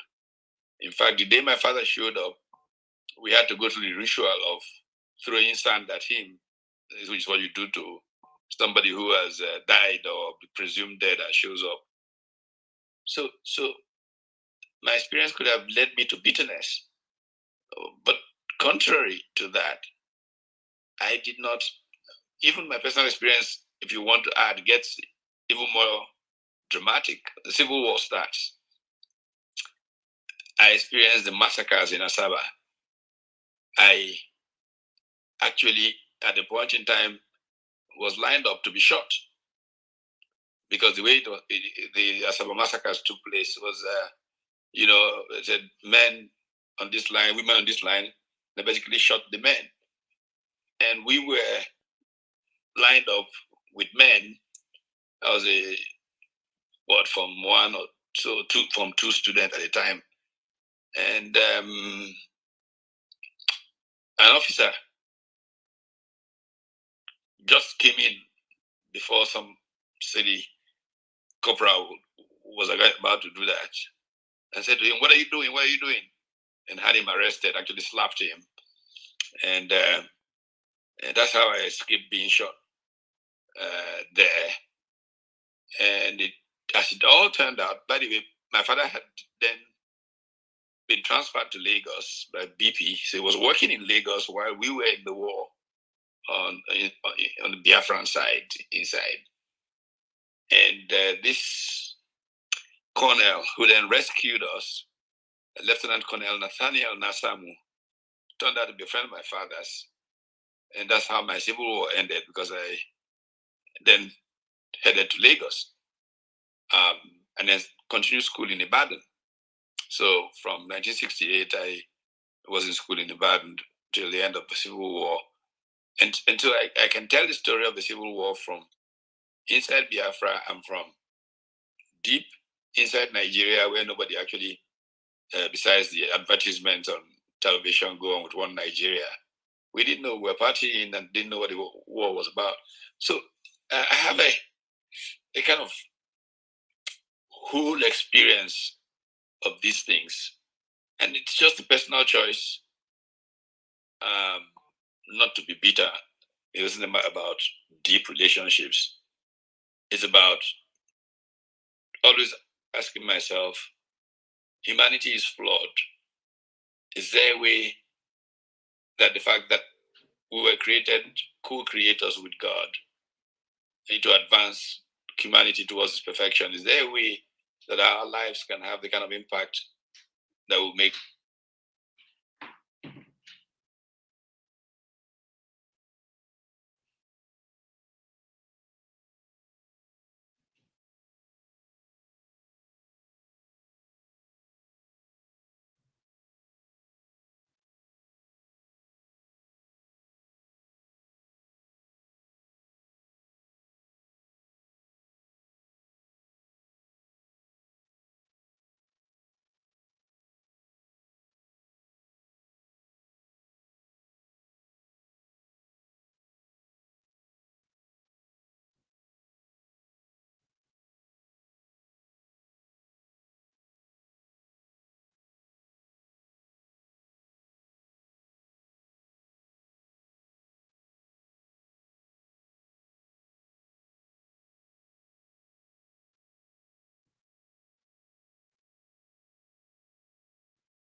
house to house in the part of the north where he was at the time, in that period of killing Igbos, fishing them out and killing them wherever they ran to, wearing Nigerian army uniform.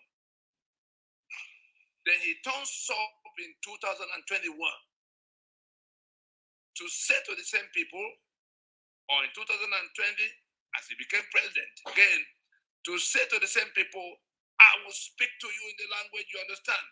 To say to the same people who were, quarantined into a 360-degree encirclement just for the purpose of annihilation. And the issues had not been addressed nor settled.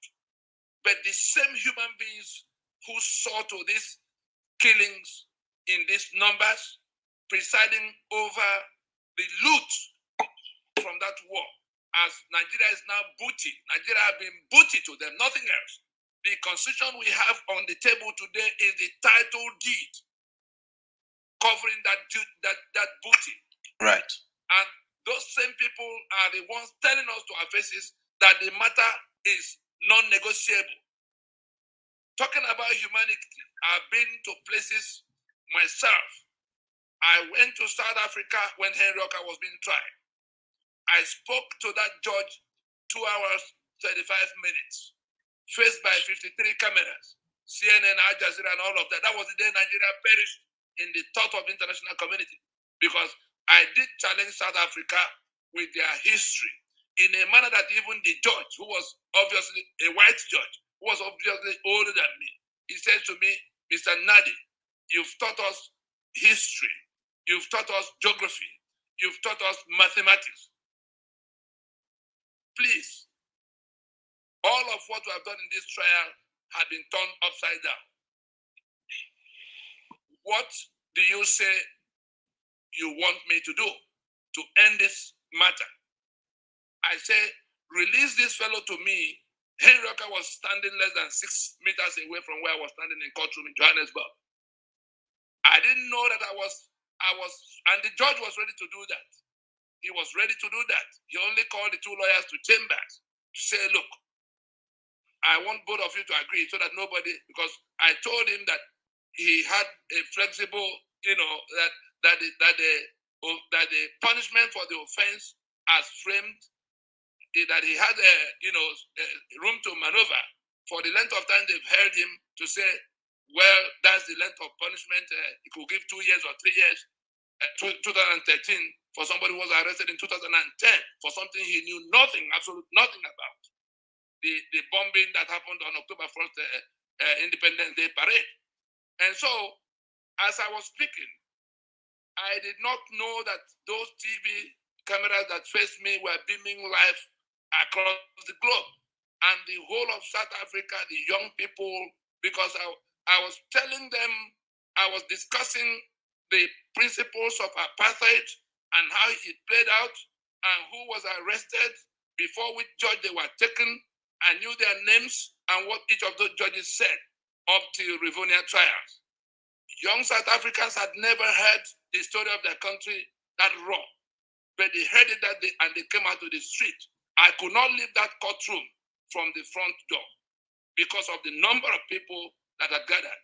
It was like that in Pretoria, it was like that in Durban, it was like that in Cape Town, and all over the country. And because I was looking at it was their same humanity, but I was comparing what we were in on that, what the Fulani was doing compared with what the Boers were doing. I had that map that was broken into 4 on display at the permission of the judge. And I've also been to other crimes. I've been in the Senate on Capitol Hill discussing with those who were at war with ISIS in the Middle East. And I'm saying that all of this put together, there's no humanity that will accept that your neighbor owes it a duty of faith to kill you as infidel and you remain in that neighborhood. There's none that will accept that all men are not born equal, therefore you are born to be his slave and you and him your master. And so these are the 2 things that have arisen in this union agreement we thought we had settled, which have been overturned by these people, and they have refused to listen to any kind of reason. And we come to where we say we must do something to end that marriage, because the union itself was set up as a marriage between the southern lady of Minsk and the poor, suitor from the north, who were the local agents of the British. If we don't get to the root of this matter, and we continue to pretend that Nigeria fell from heaven and not to be adjusted in any way to accommodate the lives of other people, we're not even talking about livelihood or equal rights. We're talking about our very life is now at stake, and nobody can come to tell me that it is election that will solve that problem. Okay, just a moment, Mr. Nnadi. Yeah, just a moment. I'll come back to you shortly. There's someone on stage who wants to ask you a question. But before we call on the person, I'd just like to take Prof's final submission. He has an early money appointment. 60 million every month. Mr. Nnadi, just a moment, right? Yes. So I will come back to you shortly. There's someone here who has a question for you. But before that, I want to take Prof's final submission, if he has any, because he has an early morning appointment and he's been here for several hours. So, Prof, what's your final submission? Well, my final submission, if we may call it that, is that if you really read the history of the human race, you will find that man has gone through some very trying times in terms of relationship between men. But that all through that history, very few people of courage have risen above the, if you will, emotions of their experience. In many ways, Nelson Mandela was extraordinary because of the way he could see tomorrow beyond the things that would have been the bitterness of his own condition. And that was a superior tool that he had. And it has earned him immortality in the pantheons of measure of quality of manhood, leadership. I do think that if we have a enough people who manage to elevate like that, we can overcome many things that are possible sources of embitterment in the past. I generally like to look more at the future than at the past. I find it important to learn from the past, but not to let the past govern the present. But if a vision of the future can orient us, just like you're driving a car, the big windshield in front exposes you to the future, what's ahead of you. You need a small rear view mirror to see, what's behind you so that you don't have an error of judgment. But what's more important is how you can engage that future so that you can make it a better one than yesterday. I've generally hoped that outlook on life defines how I navigate. And I hope that somehow the promise of a Black nation that can redeem 500 years of the Black as the underclass can emerge. My big fear about the failing of Nigeria as it is going is that if it does fail, I hope not, but if it does fail, it could, doesn't necessarily have to, but it could mean, in the usage I choose, 1,000 years of servitude for the Black man. And I do hope that people who act, to advance causes across the place would sometimes think about such things and engage differently so that such a future can be seen in the way that it provides dignity to the Black man. I thank you all so much for the evening. I'd like to retire now because I must be up before 5 o'clock in the morning. Professor Patrick Utomi, thank you so much for participating in this conversation.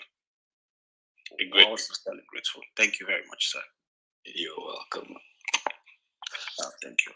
So, Professor, Mr. Tony Nnadi, so Priye is on stage and he'd like to ask you a question. So, Priye, you can ask the question. Yeah, thank you, Mr. Moderator, and greetings to everybody on stage and greetings to everybody at the audience. And can you hear me? Yes, we can. Go ahead, Priye. Yes, Mr. Tony Nnadi, looking at structures of NINAS and how it is on a tripod, which is the southwest, the middle belt, and the lower Niger Congress, as it has been said. In earlier conversation with you, you said the reasons for the Southwest being the structure of our own is because of the fact that it's a homogeneous community.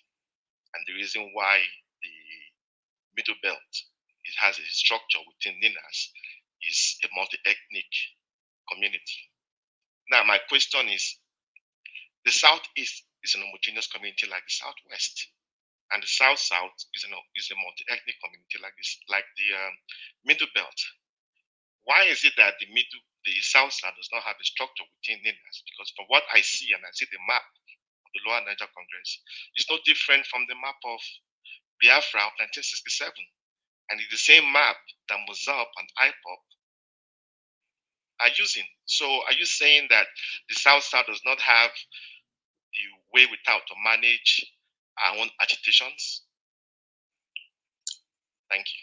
The map of Biafra of 1967 was the Midwest, any part of that Biafra, any part of Midwest. The Midwest was not. Any part of Midwest was not. That Biafra? The Midwest was not, but the map we are seeing today includes the Midwest, which is the South, South, Southeast Alliance. What is? Can I finish, please? Can I finish, please? You've asked your question. I only asked you, to yes. clarify. Is it a rhetoric question, or should I just? No, you said this. You said. Please let him answer. Hold on, Mr. Tony. Hold on, Mr. Tony. I'm not doing your work for you. But please let him answer the question. Let's not lose the room at any point. I beg of you. P has been doing an excellent job. Let's not make it hard, please. I beg of you. Mr. Tony, go ahead. There are two transactions to be done. The monster that is upon all of us, how to take it down, is the first transaction. And that is the whole purpose of the alliance. The Nigeria that is holding on to everybody's space has to give up those spaces. And therefore, the next concern will be how do we recover and begin to rebuild those spaces. And all of those who own those spaces, nobody was going to come to Ogoni land to think for Ogoni people. So it is Ogoni people on Ogoni land, Ijo people on Ijo land, Berom people in Berom land in their own area, looking at what the requirements are at the UN for that right that we seek to exercise, that right to self-determination, under which our sovereignty can come back to us. Southeast or South-South does not qualify. Biafra does not qualify. Yoruba qualifies because they are a distinct nationality in their ancestral space.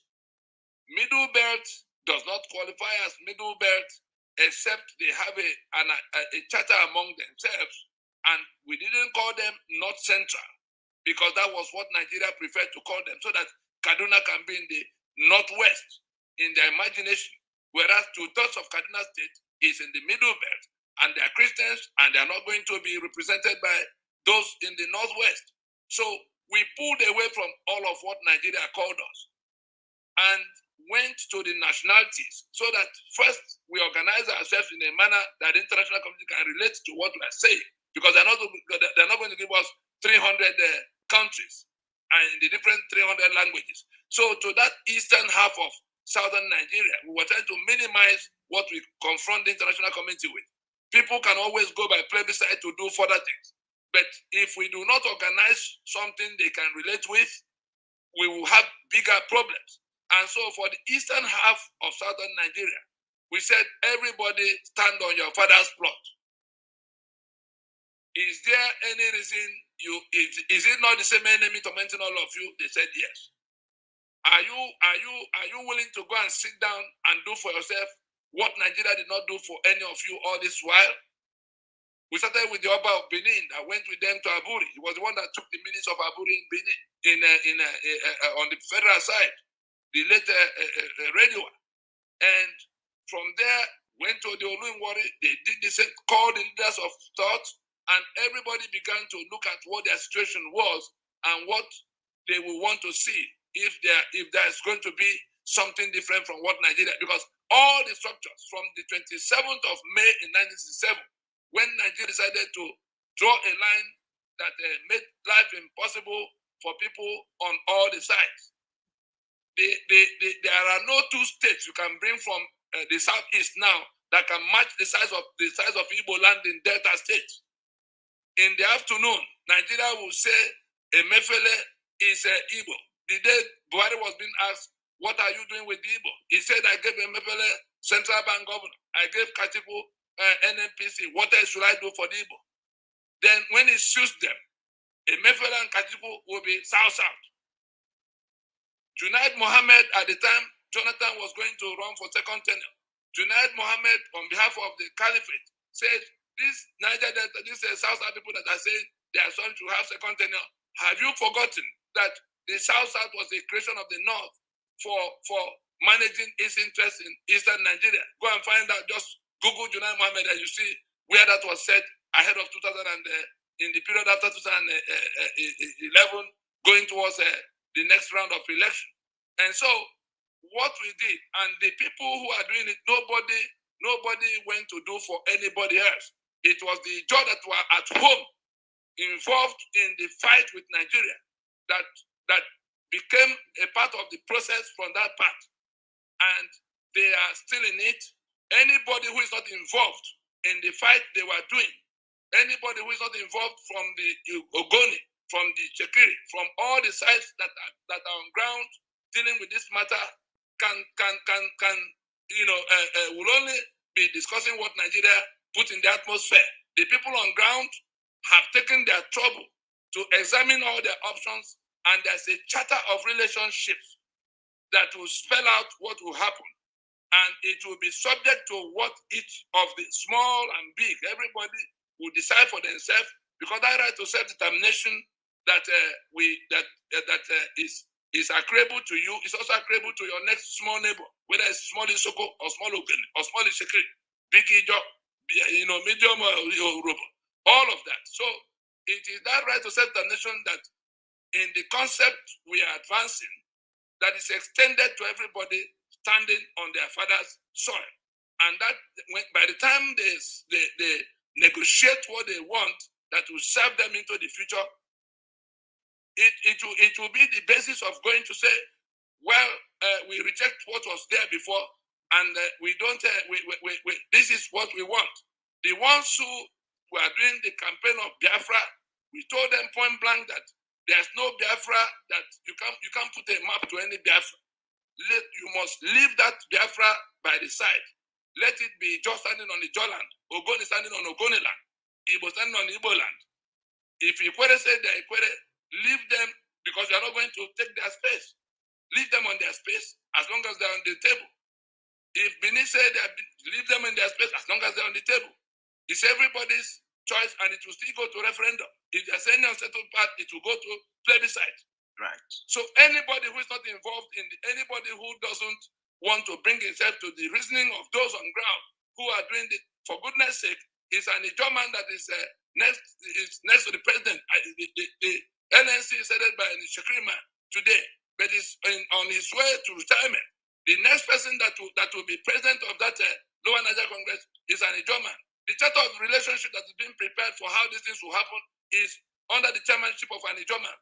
How can people who are not involved in the process be talking to the process, that are taking so many years by people who have had to carry arms against the Nigerian state in that space?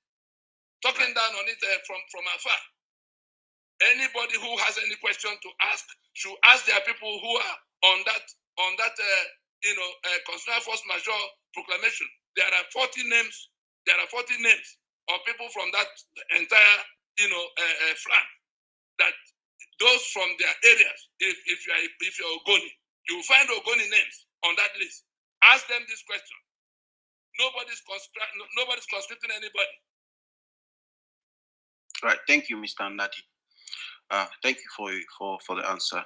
Tolani, can you hear me? Can I ask a follow-up question or no? No, Mr. Pri, that's we're not going to do a back and forth because we have other people who have questions for Mr. Nnadi, just to obtain clarification on certain things. If Tolani is not there, then Patrick Wiat. Yeah, thank you. Tony, I think if I get you correctly, you are a strong proponent of boycotting the 2023 elections. Not boycott. We need to shut down the preparations towards that election, whatever it will take. Because if we head towards that election, we have submitted ourselves to be slaughtered. Political parties that are preparing to go to that election, we are talking about stopping them inside 2021. Okay.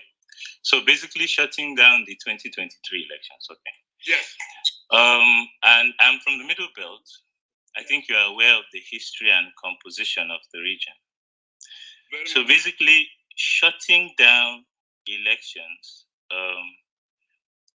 if those elections... Where in the Middle Belt are you from? I'm from Benue, yes. You are from Benue? Yes.